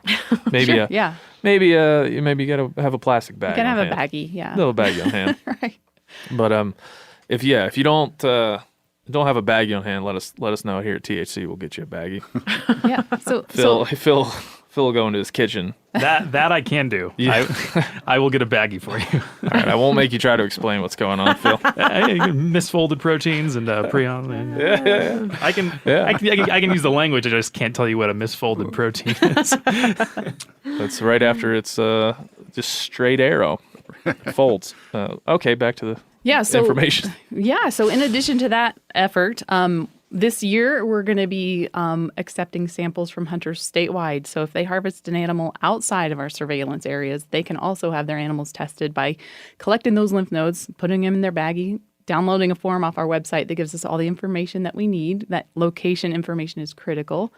And then sending that to us here in Bozeman, and we'll get those samples tested for them. If that doesn't work, then the other option would be to bring their animals, the head or carcass, to a regional office, FWP regional office. Hey, don't bring the head. Don't bring just bring the lymph nodes. Come on. Yeah. Can we just, we were talking about that before. You guys, the FWP regional offices do not like to accept bloody heads, okay? We're preparing to do I'm saying that. it for you, Greg. Thank you. You don't have to say it. Thank you. They would prefer that you just bring them a nice little bag from Phil's kitchen of lymph nodes. O'Reilly Auto Parts are in the business of keeping your car on the road. O'Reilly Auto Parts offer friendly, helpful service and the parts knowledge you need for all your maintenance and repairs. If you're confused about what part you need, like what wipers are going to be the best, what replacement headlights are going to be the best, go into O'Reilly and talk to the people that work there, because they're great and they're super friendly, and they'll get you squared away where you walk out knowing you got the right thing. They've got thousands of parts and accessories in stock, either in-store or online, so you never have to worry if you're in a jam. Do you need your windshield wipers replaced? You need a brake light fixed? You need some quick service? They'll help you find the right part or point you to the nearest local repair shop for help.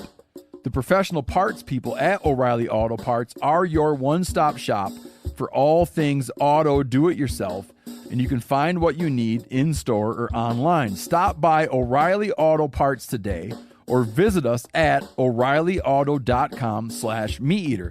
That's O'ReillyAuto.com/MeatEater. There's nothing like snook hook sets at dawn or catching a tarpon in the moonlight. Find your next fishing trip made easy on fishingbooker.com and experience the magic of the Sunshine State or any other destination on your fishing bucket list. Book a blue water adventure in search of sailfish or go snapper fishing with the kids. With over 6,000 captains and trips to choose from, planning your next one just got a whole lot easier. Download the Fishing Booker app on the Google Play or App Store, or visit them online at fishingbooker.com to book your trip today. You ever get that feeling you're stuck inside staring at screens and a primal urge kicks in? You crave wide open spaces, fresh air, the chance to connect with the land. Well, maybe it's time to find your own piece of the wild, but searching for property can be a maze. That's where Land.com comes in. They got millions of listings across the country, from mountain ranches to hidden fishing holes. Their search tools are like a seasoned guide helping you narrow down what you want. Land.com isn't just about buying and selling. It's about finding a place to hunt, fish, explore, or simply sit by a campfire and listen to the crickets. So head over to Land.com today to turn one day into today, because trust me, there's nothing quite like the feeling of standing on your own piece of earth. We're trying to be, accommodate, and we are preparing to do that. So we're hiring technicians to staff those regional offices so that when hunters show up, they can have those samples collected. But it is easy. There's a video on our website. There's a form to download and fill that out and ship it in. So it's not hard, but not everybody has access to all those parts. So if they do need additional assistance, then they can get it. Yeah, ask questions. Yeah, go to the regional office and just ask what you can do to help or what you need to do. Yeah. I'm sure the folks there will direct those. Yeah, we'll be ready. Folks in the right direction. Yeah, absolutely. Yeah, so and I think, the thing, that we're all talking about, is from a management standpoint and a testing standpoint, is it's really important to emphasize, like, this is going to be something that we're going to, whatever we do with CWD, our plan is to utilize hunters, the people that are in the field harvesting animals, to help with management. So if we change like deer management strategies in the CWD area, that's going to be, that'll be how we do season structure. So it'll be how hunters harvest animals.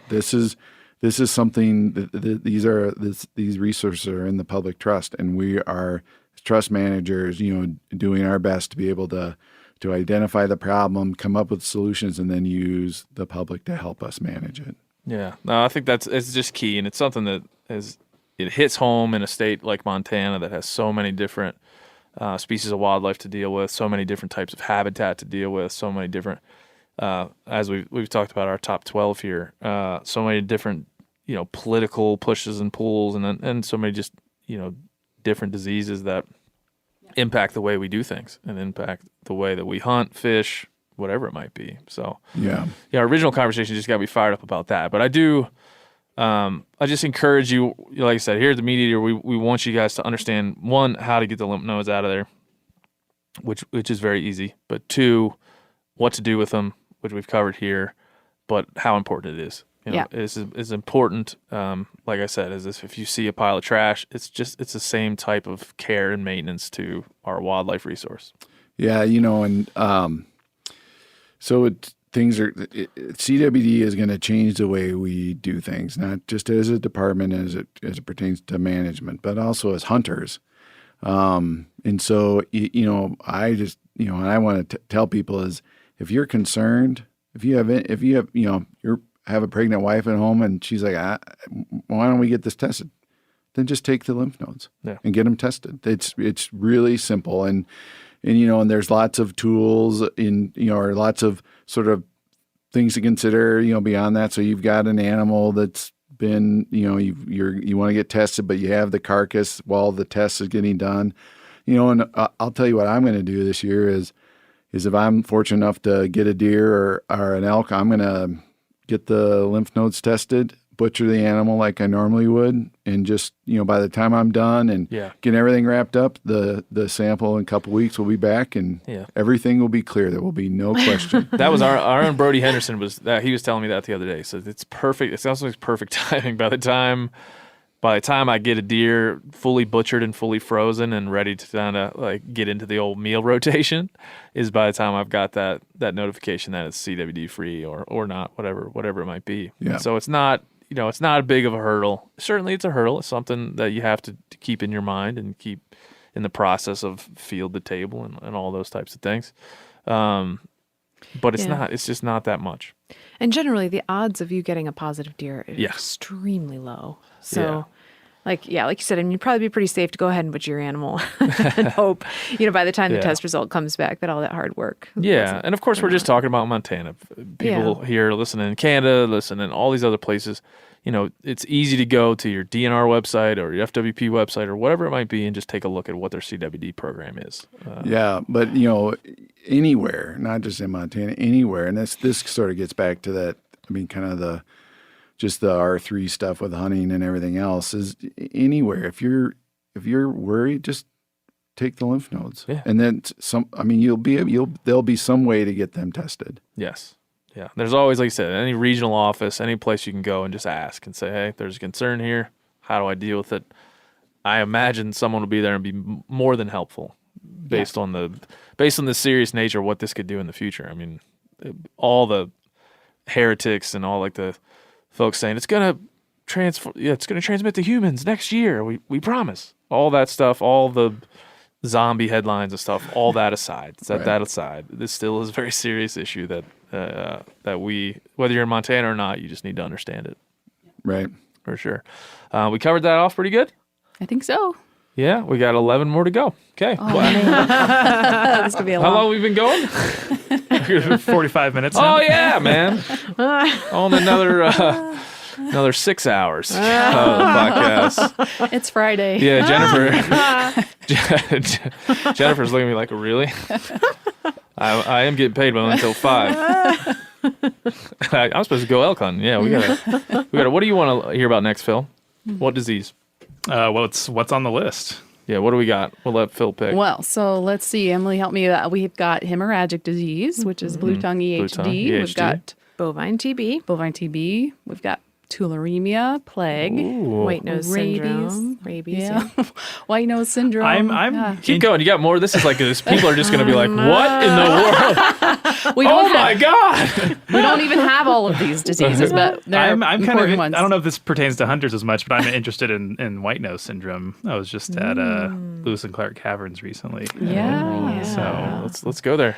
So white nose syndrome, we don't know that we have that here in Montana yet, but it's a priority disease because of its potential to have significant impacts on wildlife populations. And Emily has been working on a surveillance plan for that. And it's a nationwide effort. I was sat in on a conference call the other day and got an update from some other states on what they're doing, but yeah, Emily's some of these diseases are more are grosser than others. So, like we have to cover hydatids disease because Dr. Valerius guy scared the entire world in the last podcast about this, 2 podcasts ago, in fact. Got a lot of emails about hydatids disease. Yeah, I'm sure. So that one always gets a lot of attention. Yeah, so white nose disease can be nowhere near as scary as that one. Depends if you're a bat. If you're a bat, it's pretty bad. And if you don't like insects, it's not a good disease. If you're a bat and you're listening to the podcast, God dang. Yeah. Good on you. Okay, give us white nose. It's a fungal infection caused by the fungus Pseudogymnoascus destructans. Phil, what was that? Right? Let's hear it. Let's get the abbreviation of the PD. The acronym. It's PD. It's PD. Okay, there we go. Pseudogymnoascus destructus. Close. Is that good? Gymnoascus. Only like one syllable off of the 19 syllables in that word. Yeah. That's so it's a fungal infection that will eventually cause the death of many bat species. Not all bat species die from it, but it's a sort of a disease that when the bat gets first infected, it can take a period of time for them to build up enough of the fungus to cause problems. But it particularly affects hibernating bats. So an infected bat will rouse more frequently in the winter, probably because they're thirsty. And because they're having to wake up, they're having to burn fat reserves. And so instead of the fungus actually killing the bat, it's ultimately starvation. The bat has to continually rouse till they end up starving to death before the start of the summer. And in the East, they've lost like 95+% of their certain bat populations. And it's, accelerated the listing and the concern over listing certain species. And it's now been moving westward. We have detections of the fungus in Wyoming, South Dakota, North Dakota, Texas. There just was a detection in California, and it's been in Washington. So it's sort of closing in now on all sides. We haven't found it in Montana. We're part of a national surveillance program to be looking. Montana's bats are a little different than those out east in that most of our bats we can't account for in hibernaculate in caves. You know, most of them are using other forms of roost sites like rock talus slopes or, you know, in the summer trees. But yeah, we can't account for all the bats that we've got. And so it's really hard to monitor the vast majority of our population. So we're sort of restricted currently to working in some of the larger known caves. And we've started some spring mist netting where we go out at night and set up these big nets and catch bats and then swab them and send those in for testing. So we're looking for it hard. Have you been catching bats? I have. Are you are you netting them? Are you using like a net gun? Not a net gun. I was picturing like, I was like, pull! Because I used to catch turkeys back in the day using this net gun. Yeah. So I was picturing that you were just catch like, lots of other animals with net guns, but no, not bats. Make sure you got a full mount on that net gun when the bat flies by. If you've ever seen a bird mist net, it's very similar. Oh, yeah. So it's just, it's the same thing. Net. It's really fine netting, and you set them up on these big poles. And you'll usually put them right over water or near water. And then just as bats emerge at night, they're coming in and they don't have time to recognize it's there and they get tangled. And so then you've got to pull them out and we take a bunch of measurements, collect the guano samples, and that's let feces, them go. folks. Yeah. Poop. Have you seen Ace Ventura: Pet Detective? I know you've seen that, Phil. You've seen that? Ace Ventura: Pet Detective 2, I think it is. I think I know what scene you're referring to. Yeah, you didn't know about mango earlier, so just checking to see. But yeah, it has the potential to really impact our bats. And as Jennifer said, if you don't like insects, it's a concern because bats consume a huge portion. That's what I was going to say. There's a lot of populations. ecosystem services that bats provide, much like pollinators and things like that. When you start to lose them, you're going to see big time impacts. You know? Well, and the other thing with this and what Phil was talking about at the caverns, Lewis and Clark Caverns State Park, you know, our guides there give people a spiel about white nose syndrome, and if you're wearing clothes that you wore into another cave, you're not going into the caverns, and that's an important sort of piece that we can tell hunters and people who might be out and you're out in the woods and you stumble onto a cave or something. I mean, that's how the fungus can get transmitted is cave hopping, and so we, unbeknownst to me until started to learn about this, we have quite a caving community in Montana of people that are really active in recreating in caves, and they're taking this really seriously, and they're part of not just our surveillance, but also, you know, kind of a defense against transmission of this fungus. So it's an interesting disease. It's close to Halloween. These are going to be very. I know we have Bat Week right before you have Halloween. Bat Week, like Shark Week? Yeah, like Shark Week. Yeah, like Bat Week. I don't know about Shark Week. Sorry, You don't know about Shark Week? Oh no! Sorry. Yeah, Bat Week though. I mean, Sharks we do have a week. Oh, I'm glad to hear that. Actually, just like bats, they're misunderstood. But yeah, we do lots of kid programs and outreach in schools, and yeah, it's exciting. And I think, you know, the big question is, what do we do when we find it? Why go through all the trouble of looking? I mean, and I think that's a really valid question. You got its guano. What are you doing? And it's like all diseases, all wildlife diseases. They're hard to manage. They present unique challenges when you've got a free living mobile population. But you know, I think knowing that it's arrived and documenting those impacts are really important for understanding how much more we have to do to conserve bats in other ways. So mitigating the other sources of mortality. And those things, you know, include maybe forest management, trying to improve management of forests to preserve bat habitat, mitigating wind farm mortality, because that is a significant source of mortality. So right now, I mean, there are a lot of experimental approaches to trying to, you know, spray bats with probiotics, and there might be some viable options down the line. But again, because we don't have a way of accessing our bats, like in giant caves where hundreds of thousands of bats are all roosting, those seem like they're going to be more challenging to implement on our. Well, lucky enough, it's closing in on us, but we're safe for now. I bet you it's here. We could take bets. What are we gonna bet, Phil? Phil will be our data collector on this one. No, I mean, with Phil. it being Sorry, so Phil. close, I mean, it's been in the Dakotas and Wyoming. It's here. We just haven't found it yet. And I want to make one just small observation is that our biologists that are out collecting bats and scientists that are out collecting bats, they're inoculated against rabies. And so we don't want people, Yeah. if you see a bat, Yeah, that's just different than the lymph node situation. This Don't is- be out Right, with don't netting handle bats. we don't go do your own recon on this. Just when you see, It's funny. when This is when the communications director kicks in, like, "Hey, people, Yeah. we all Wait a love minute. bats. right. As Yeah. much as I want to see a touch. bunch of people in a field with nets Right. at night, how funny that would be.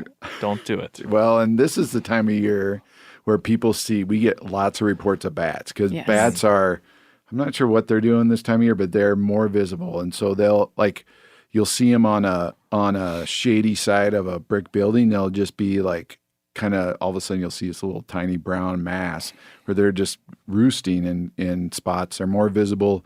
So if somebody sees a bat laying on the ground, and even if you think its nose is white, because it's white nose syndrome, just don't call us. Don't touch it. Yeah, don't touch it. All right. Well, I want to hear about the plague.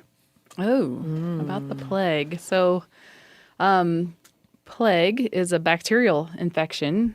And we don't document cases of this in our lab per se. I'm trying to think if we ever have. But it does cause significant die-offs for, prairie dogs, ground squirrels, and those kinds of things. And that's important because of the black-footed ferret being an issue. So that's something that and there's also some potential for human transmission of that disease as well. So that's why it's a priority disease. And we haven't done a lot of work on plague, but our lab has not. But we have partners that Partners, have done a yeah. bunch. So I think it was actually introduced to southwestern U.S. Through ships maybe a long time ago, and it's spread, and it's caused huge impacts on wiping out prairie dog populations. I mean, it can just decimate an entire colony.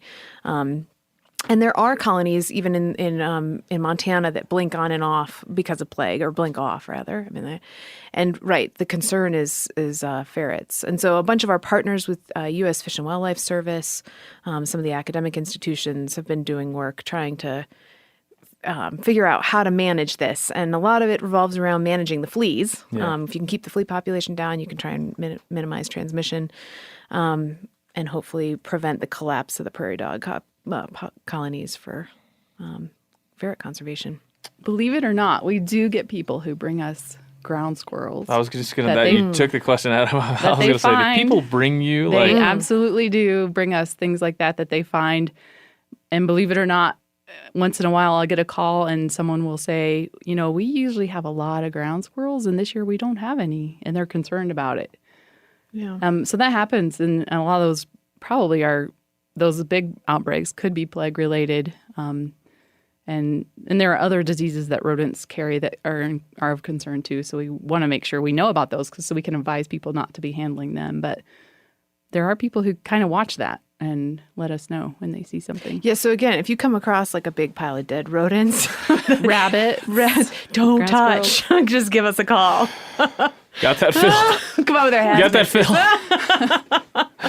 If you're just walking down the street and you're like, oh, big pile of ground squirrels. Don't touch it. And I'll have to rearrange my weekend plans. But yeah, make sure Mango. Make sure you talk to Mango about this, because Mango's going to want to go that over is that. actually a good point. Yeah, don't Yeah. let your dog. Yeah. Same thing with bats. Mango's going to want to go over that bat. Yeah. You keep Mango out of those situations. Yeah. Okay. Will do. Yeah. Thanks. We poor dear Mango, my sweet boy. Is it boy or girl? Girl, again, you've never met her. No. Okay. Love you, Mango. I know I've never met you. We saw a moose out here, and I was sure that was Mango. Yeah, you thought, oh no, Mango's a little shorter legs, right? Kind of like, Oh yeah, she's a lot smaller than Moose. Smaller. Out there, yes. All right. yeah, we got some pictures of Mango, but Phil has been very sketchy about it. I'm trying to get some pictures for social media, and he's very sketchy about giving me pictures of mango. It's hard to. She's just a little ball of energy. It's hard to lock her down. Well, Can you envision like a meat eater free mango T-shirt? we can, oh yeah, free mango. Get mango out into the world. Okay, make it happen. She came from a shelter in Livingston. I see. I remember that. And She was a stray on the Fort Peck reservation. yeah, and it was very sad.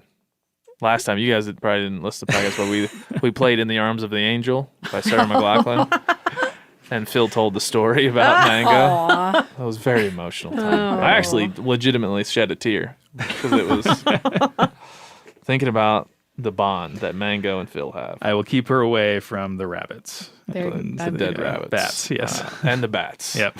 And the deer. Pretty much anything. Pretty much anything that's dead. Yeah. I have a lot of I've got 2 house cats though that hunt mice every night. Is there anything that could happen? Tapeworms. Okay. Do you guys, when you just look at every animal, you're like, what does it have? Pretty much. Toxo, right? Toxoplasmosis. Yeah. Yes, yeah. When my wife was pregnant, I kept her away from the litter box. And I remember one day I was skimping on my duties, and I came home and I caught her cleaning it, and I got really upset. Yeah. Toxoplasmosis. I got really paranoid about the toxoplasmosis. Yeah. You guys got to be looking at, like, see an elk walking off.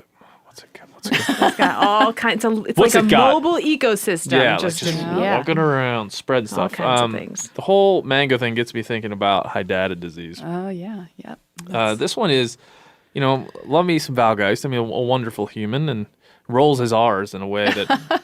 Can you roll your R's, Phil?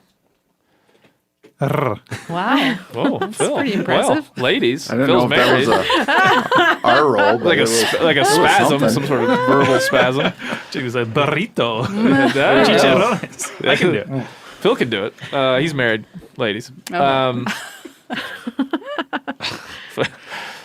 Phil, poor Phil. But Val came in and we were talking about wolves, and he went into hydatid disease, and I had not even heard the term until he brought it up, which I imagine based on, I imagine that to be the case for most people, and based on the feedback that we got from listeners, that is the case. Most people did not understand that. A lot of people were positing that he was bringing that up as some scare tactic around wolves to make people think negatively about wolves in their neck of the woods, their ecosystem. So it's important. I think it's on everyone's mind that listened to that podcast, and a lot of people did.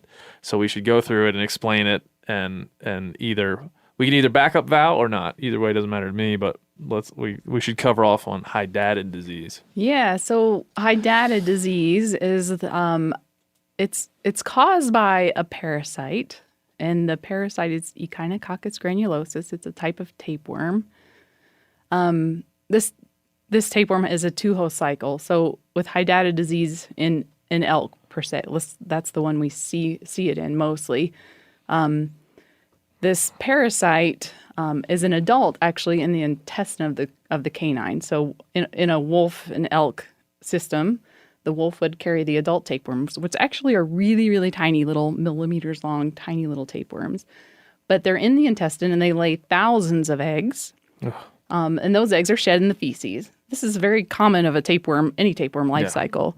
But those eggs are shed in the feces. And of course, when that wolf defecates, contamination of the environment. They also are, sticky, so they can stick to the wolf's fur and things like that. God, this freaks me out, man. You guys deal with a lot of tapeworm type situations? Yeah, I do. I can't. You just poop, a lot of poop. Well, fair bit, but yeah. I can't. Intestines. Yeah. These other diseases I was fine. I can get past that, but a tapeworm. Well, parasites in gets general, me. They're pretty wild. Pretty amazing and disgusting. Boy. Continue. So elk comes along, right, grazing, ingests a bunch of these eggs, and that's how the elk gets infected. What we see, and a lot of it's because hunters see it and call us, when they're field dressing their elk, they see these large cysts. Usually it's in the lung. They can be in other organs, but primarily we see it reported in the lung. And they're kind of big. They're golf ball size oftentimes, and firm and round. And so... And they're white? They're kind of white, and they can be embedded within the lung tissue, so sometimes you can't even see them, but you can feel them if you start feeling the lungs. So hunters do start seeing those and call and ask what they are. if they cut into them, they'd see, a lot of clear fluid and little grains. It looks like little grains of sand in there. But so anyway, the cycle continues. If a wolf then or that animal died in the field and a wolf came along and scavenged and ate those cysts in the lungs, then that wolf gets reinfected and starts the cycle over and over again. So that's how it plays out in the elk wolf system. And that's what we primarily are seeing in our day-to-day, especially during hunting season. Yeah, and Dr. Geist took it a little bit further, scaring lots of folks to say that this might happen with a domestic dog, might come across the wolf feces, or the elk more likely. Yeah. So we do try to make sure people are aware when they call us and say they've seen this in their elk lung or, we do tell them, don't feed these raw scraps to your dog because the dog is, related to the wolf. The dog could ingest those and the dog could get infected just like the wolf can and then shed eggs in their feces. I believe, if correct me if I'm wrong, Phil, do you remember that I think Dr. Guy said that then your dog's in your house and your baby's crawling around and there's a possibility for... So human exposure, if it's going to happen, right, it's going to happen by either handling a wolf that's shedding eggs in the feces or handling feces or a dog that's shedding eggs in their feces. So historically, if you look back at the old literature, this disease was not uncommon in sheep herding operations back in the day because the sheep would get this parasite and they would allow dogs to consume that. The dogs would get infected and then occasionally a person would get infected. So it has that potential being an issue if someone's dog is infected from feeding on these, that those eggs could be shed. There's some evidence that there's slight differences in the ability of a human to be infected with this particular one that's in the wolf elk cycle. And maybe Emily could shed some more light on that versus the one that the sheep and dog cycle. But anyway, that's why we don't want people feeding those raw scraps to their dogs because there are other tapeworms that embed in the meat, and we don't want dogs getting those either. Gosh. Yeah, I mean there's different strains, and they have, they seem to vary a little bit in how severe they are for humans. You don't want to get the infection. I think it's a pretty nasty infection. In some cases, it can be treatable, but. Yeah, I think again the take home is you see scat, don't wolf scat, don't touch it, and wash your hands if you harvest a wolf and handling your wolf. Wear gloves or wash your hands after, and don't feed your dog. Don't feed your dog raw scraps. Yeah, all those things are good because again the way Dr. Dice described it was very, very dramatic. And when you ingest that, like if a human were to get hydatid disease, you can have those cysts and those parasites inside you for some time, and they may be dormant. Exactly, it could be a while before they're detected, and then and they can be in any organ, anything from lung to liver to brain to bone. So, but yeah, as Jennifer said, I mean, it's traditionally been associated with people who have dogs, sled dogs or herding dogs, and I think. Another sort of anecdotal line of evidence is there's lots of wolf biologists that have handled wolves for many years. And there was sort of an informal survey. A bunch of them got tested to look if they've got antibodies for Echinococcus granulosus, and none of them came back positive. Even though you'd think those might be the highest risk segment of the population where they are actively handling feces and handling wolves. And so I think just common sense goes a long way. Yeah. It's it's not common for human transmission of this, right? No. I mean, you guys don't. You're not like it's not once a year. No. It's just not common. Right. No. Right. And so you don't want it to be you, but exactly. Again, you be pragmatic. Yep. Pragmatism goes a long way in a lot of these situations. But hopefully you'll leave this podcast scared out of your mind. You're not gonna know what to do when you go outside. Dogs, babies. Bats, plague. Yeah. You see a ground squirrel, you're gonna run the other way like it's a grizzly bear. There's nothing you can do. I think we don't run away from grizzly bears. No. Oh, yeah, that's right. We all have a whole. I gotta tell you guys that story about that guy who was in here the other day. Oh boy. I think we should cover off on. There's a couple things that are interesting to me, but there's two things we mentioned, which is brucellosis and then pneumonia in sheep. Both of those I think is important to know what they are, of course, but there's some there's some issues with managing them that we've talked about before, Greg, that I think we should just cover off on. That is just an example of how managing a wildlife disease is not as simple as it might seem. You know, there are different mitigating factors, and there are different interests involved, and how these things get managed. So, and I think am I right in saying that, you know, the situation is fairly similar with the pneumonia in sheep and brucellosis, kind of a similar concept?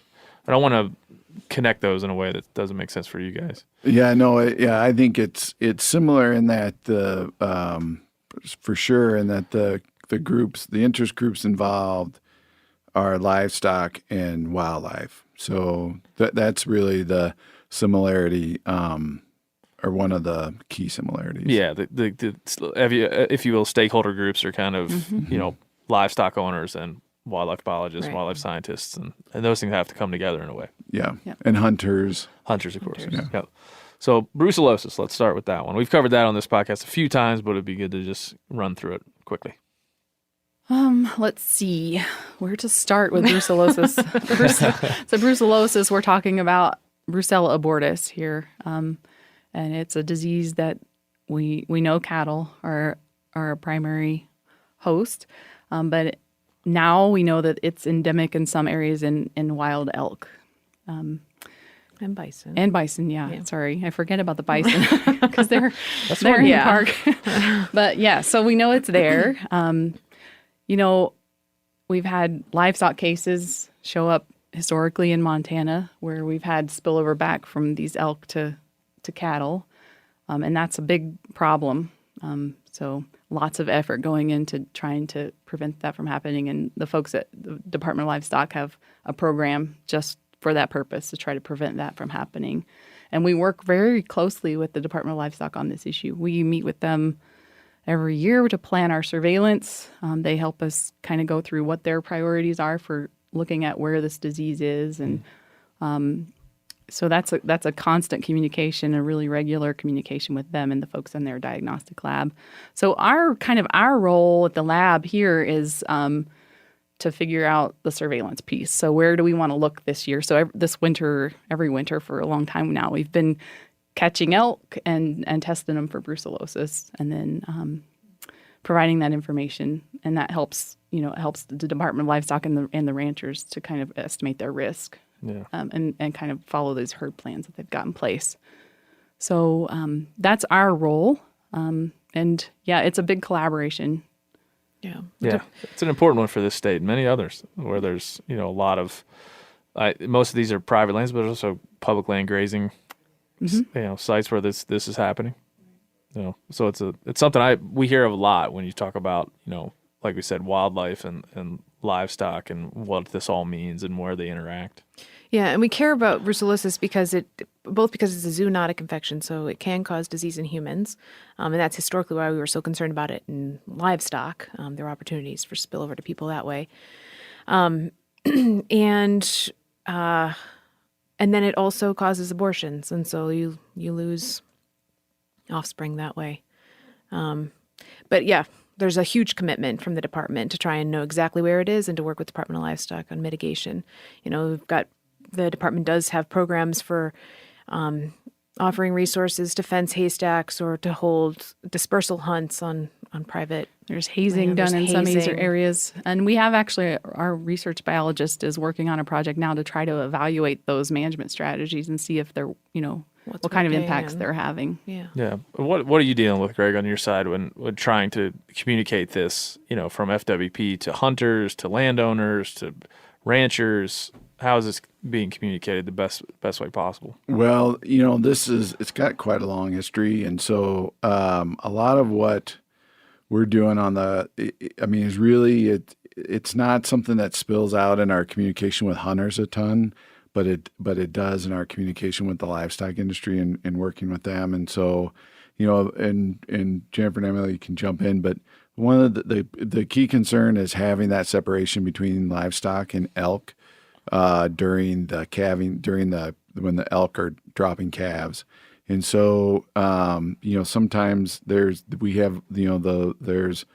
like they said, hazing and things like that, that can happen. We can work with producers to, you know, make sure that their operation is away from where maybe some elk calving is concentrated, and so some of the research we do is not just testing for the brucellosis, but also radio collaring elk, so we have some idea of where what elk movement is and that sort of thing. And so, broadly for us on the communication end of things, it's really with the livestock industry and back and forth on what we're doing, what we're seeing, what we're finding out, and answering their questions and concerns, that sort of thing. Do you guys have any programs where you're encouraging, a landowner hunter permission relationship that can help this at all? That could, let a hunter on, shoot an elk. That's something I've heard positive about brucellosis, and I just don't know. Yeah, well, Montana is. I think so. We have areas where we know that, or where we've been looking for it, and we know that brucellosis exists in the elk population. And so when elk, like if it's on a haystack or an alfalfa field or somewhere where elk are coming into contact in the same ground as the cattle operation, to where we can do game damage hunts and things like that. So there are those sorts of programs that we work with landowners on, and there's a lot to that. It's not just like, oh, I've got elk on my place, I need a game damage hunt. There's some parameters around that, but yeah, that's one of the more sort of direct programs that we've got. Yeah, and it's similar with our issue with wild sheep. Like they're coming into contact with domestic sheep and diseases that are being passed along. So I know we talked about pneumonia, but can we just cover that one real quick? Because I know, when we work at the Wild Sheep Foundation, that's a huge thing that they're talking about. They're always asking us to look at information, documentation on these types of things, and how hunters can help, how we can help get the word out. So I know it's a big deal for those guys.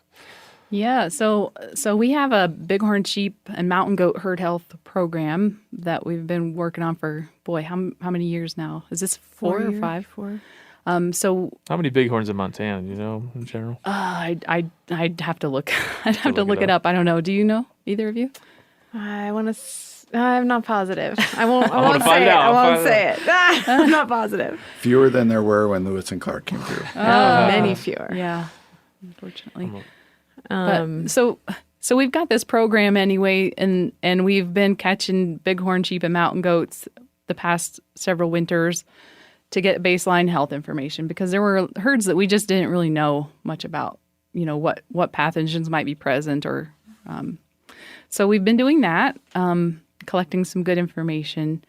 And we had a big outbreak over in the East Fork of the Bitterroot area in 2010, and got a lot of information out of that. So we've learned, I think, over the past 4 years, quite a bit about what our herd's health status is. 5,000 sheep, Okay, 5,000 bighorn sheep, That's- inhabit 45 distinct populations. That's a lot, a lot of populations, and yeah, it's difficult. We're finding that these small herds that are, they've just got a few sheep. We really want to know what's going on in those herds, but those ones are the hardest ones to catch and get information from. Yeah, But Emily, can you describe how how this transmission is occurring from domestic sheep to... Yeah, so it's not just domestics, but domestics were an important part of the original story. So we think that Mycoplasma ovipneumonia, which we think is the primary causative agent for respiratory disease, was brought over by domestic sheep, and that's quickly spilled over to our wild sheep populations and probably contributed to the widespread decline at the turn of the century and in the late 1800s. And we've since, through huge efforts, recovered quite a few sheep across the West, but we've sort of hit this plateau. We can't seem to rise back up.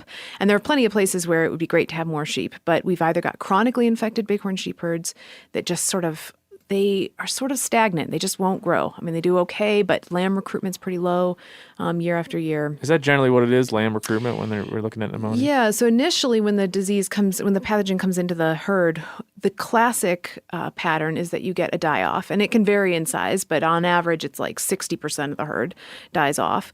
And then those that recover, you get a portion of the herd that recovers and presumably is immune to the bacteria. But there's usually a couple of carriers, so a couple of the typhoid Marys that continue to shed the bacteria at low levels. And during lambing, if that infected dam has a lamb, she will transmit. And then that lamb gets together with all of its little buddies in the nursery herd, and suddenly you get a lamb outbreak, and you see high lamb mortality. This sounds like when school opens. Yeah, exactly. Everyone gets sick. You're like, why does everybody get sick the first week of September? Yep. Same kind of idea. It's classic. I mean, after that initial die-off, it's like a childhood infection, sort of. Yeah.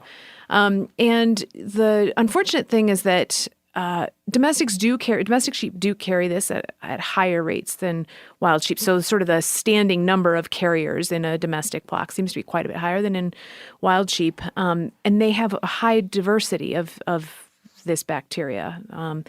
And so it seems like there's no cross immunity to different strains. So you can have a herd that's been infected, presumably has a whole bunch of individuals that are these are wild sheep that are immune to their local strain. But if they do come in contact with domestic sheep, they could get another spillover event that triggers another all-age die-off.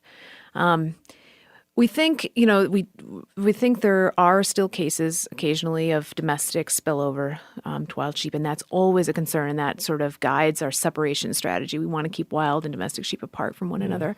But we know that bighorn sheep are perfectly capable of spreading it across populations. I mean, those rams can move long distances, and if they are infected or a carrier, they can contribute to onward transmission. Yeah, and for me, and certainly bringing it up in that way, it wasn't my intention to kind of to put those things together, but I think that's prevailing thought. And it is important to maintain that separation. And, we do ask the public if they do see a commingling event that they let the agency know, because unfortunately in those situations we try and remove the wild sheep that's commingled to just reduce that risk. We could lose a huge You'll see, portion of and there's been a lot of content in the hunting world about translocation, and absolutely. I think partly because it's a very compelling thing to film. Like it's a compelling thing to do and film, but I think it's an important management tool as well, especially in this case. Yeah, if done properly. I guess, that's part of the reason we started doing this health program, because, we're hoping to get information on these herds before we mix them together. Yeah.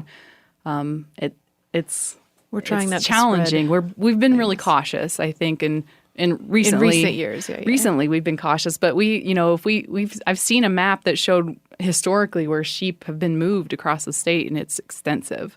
I mean, it's like if you put a line from where the sheep were translocated from one herd to another, it's like a pile of spaghetti on top of the state. I mean, they've moved everywhere, and that's true across the West. Yeah. Well, I think all these things. One thing I was thinking when we were talking about CWD, I think all these things, it's important to say. You just ask, hey, Greg, who funds all this stuff? Well, thanks for asking. As with a lot of almost all of our work, hunters and anglers, through license dollars, excise taxes. We do a lot of our research is funded through the Pittman Robertson grant, and so. Yeah, I mean that's as everybody listening knows, that's the excise tax, and it's a really cool system that we have. That the folks that care about wildlife, care about healthy herds, healthy populations, put their money where their heart is, and are funding it. Yeah, I mean that's, as I think about this and I think about CWD, even if you're not a lymph node puller and you're just like, I just take my deer to the butcher, you're still. Just by buying that hunting license or buying that shotgun or buying that ammo or buying your fishing tackle with Dingle Johnson, you're contributing to this. So we've set up not an infallible system, but a damn good one to address these things, as scary as some of them can be. Maybe.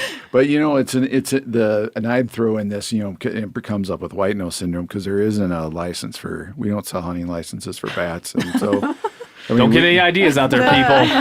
Bats are one of our non-game species as we classify them in the state, but they're critical to the ecosystem. They're critical to the economy And so, I mean, I think I speak for the majority of hunters that say I'm interested in a healthy population of bats. Yeah. We've got a program we're working on here now called Back 40. We bought a farm in Michigan, and we looked at bees. We looked at songbirds. We're going to look at bats, like just looking at, what's all here and what does it all mean.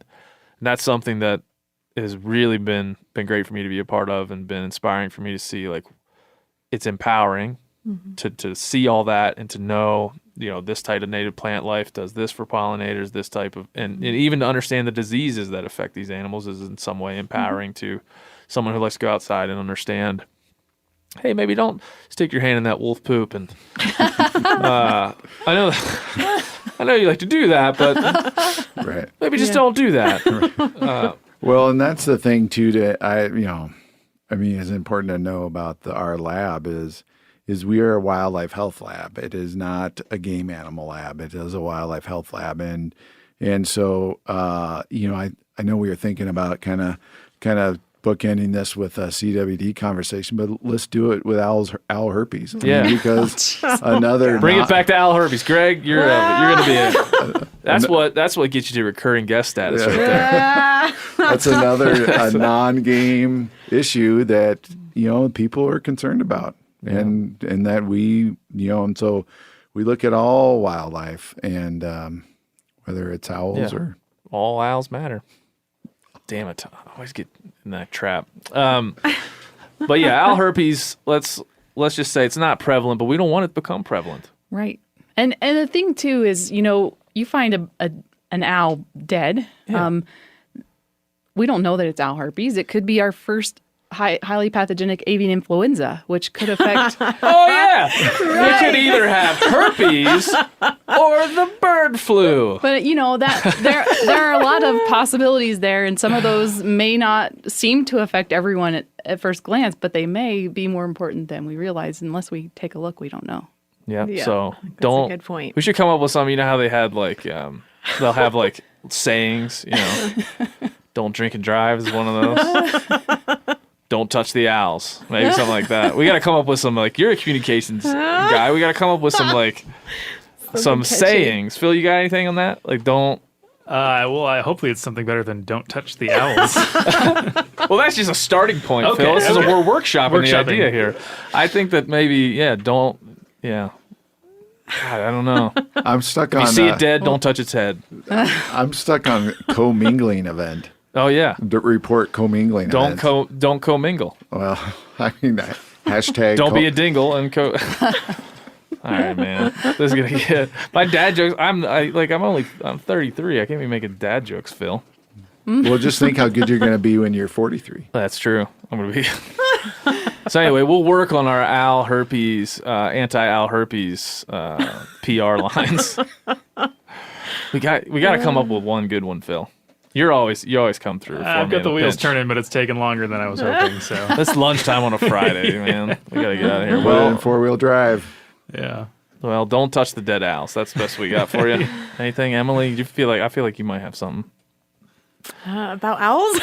No, we need a PR line about not touching dead animals. Yeah, or feces. Don't generally. touch. Yeah. Don't Just touch report sick animals. Report sick animals. With CWD now, we're asking folks, especially now, if they see something, say something. If it looks sick, Yeah. don't be. No, don't go there. Don't be a mean person.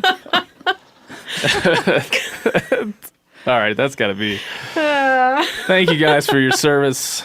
Thank you for looking into the feces and no problem. the carcasses. And Someone's got to do it. somebody's got to do it. We're gonna send Phil over to be with you, and the next time you get a call from a dead animal, he's gonna put on the rubber gloves and get to it, right, Phil? That's right. And then he'll report back to me what he finds. Sure. All right. This is all about Anytime, you're saving welcome. mango. Yeah. Well, thanks for coming in. And everybody out there, we are going to book that into CWD. If you're out there this season, be pulling your lymph nodes and be sending those in for testing, even if you're not in an affected area and a monitoring area. So go do it and do it every time. Yeah. Give me we got a rallying cry for the Close this as something intellectual, Greg. fwp.mt.gov/CWD. There you go. There's a lot of information there. Even if you aren't from Montana, there's a lot of information to learn. Go there. All right. See ya. I guess I grew up on an older road. That's it. That's all. Another episode of the Hunting Collective in the books. Thank you to Emily, to Jennifer, and to Greg for coming in, for what you do for wildlife and for what you do for hunters. It's a very interesting conversation. Some of it very scary, very gross, but all of it very necessary. So please, this fall, consider cutting the lymph nodes out of one of your deer species that you're killing and sending it in or bringing it to a check station. I think it's something that we can all do, just a very easy thing to do that can make a difference in our own small way, which I think is important to remember all the time. We're definitely into October. We've got a lot to talk about, but I think one of the coolest things that we've seen lately is the love for Mango the dog. Phil? Yeah, it's been great. Yeah, we got some love from our guest today as well. Team Mango is Free Mango. Free Mango is forming. Mango, we need to get Mango onto the podcast. Yeah, it's gonna go well. If I were to sit her in the podcast room for a recording, she would probably get tangled up in the mess of cables that are underneath. So we'll see how Free Mango turns out. Oh, Mango, we love you. All right, well, I'm going to go elk hunting. What are you going to do this weekend? Oh man, I don't know. Might go to the farm. Oh, pick some apples. You have a farm, or just a farm that someone else No, owns? it's a farm you actually told me. Oh, that farm's legit. Rocky Creek here in Bozeman, shout out Montana. to Rocky Creek Farm. As soon as I went there, I'm like, that looks like a place. They've got an apple press. You can pick your apples and press them in their giant. I took my kid there. Right, my wife made like apple strudel thing. It was Yeah. great. It's great. As soon as I went there, I'm like, hey, you allow people to hunt here? That was the first thing I asked the guy. Right by the apple trees? So that's where I'd like to go. I didn't get it. Didn't get the permission. I'm sorry. Shout out to Rocky Creek Farm. Please go there. And then when you go there, if you live in Bozeman, go there and ask them if Ben can hunt their property. Because there's a lot of big mule deer and whitetail bucks. So let's put a lot of pressure on them. That's it's a nice place. Well, I'm going elk hunt. I'm going to the mountains. You won't hear from me for a while. But you will hear from me next week here on the Hunting Collective. See you then. Peace. Stay here too long, 'cause I can't go a week without doing wrong. Oh, without doing wrong. Without doing wrong. Oh, without doing wrong. Drinking in heaven.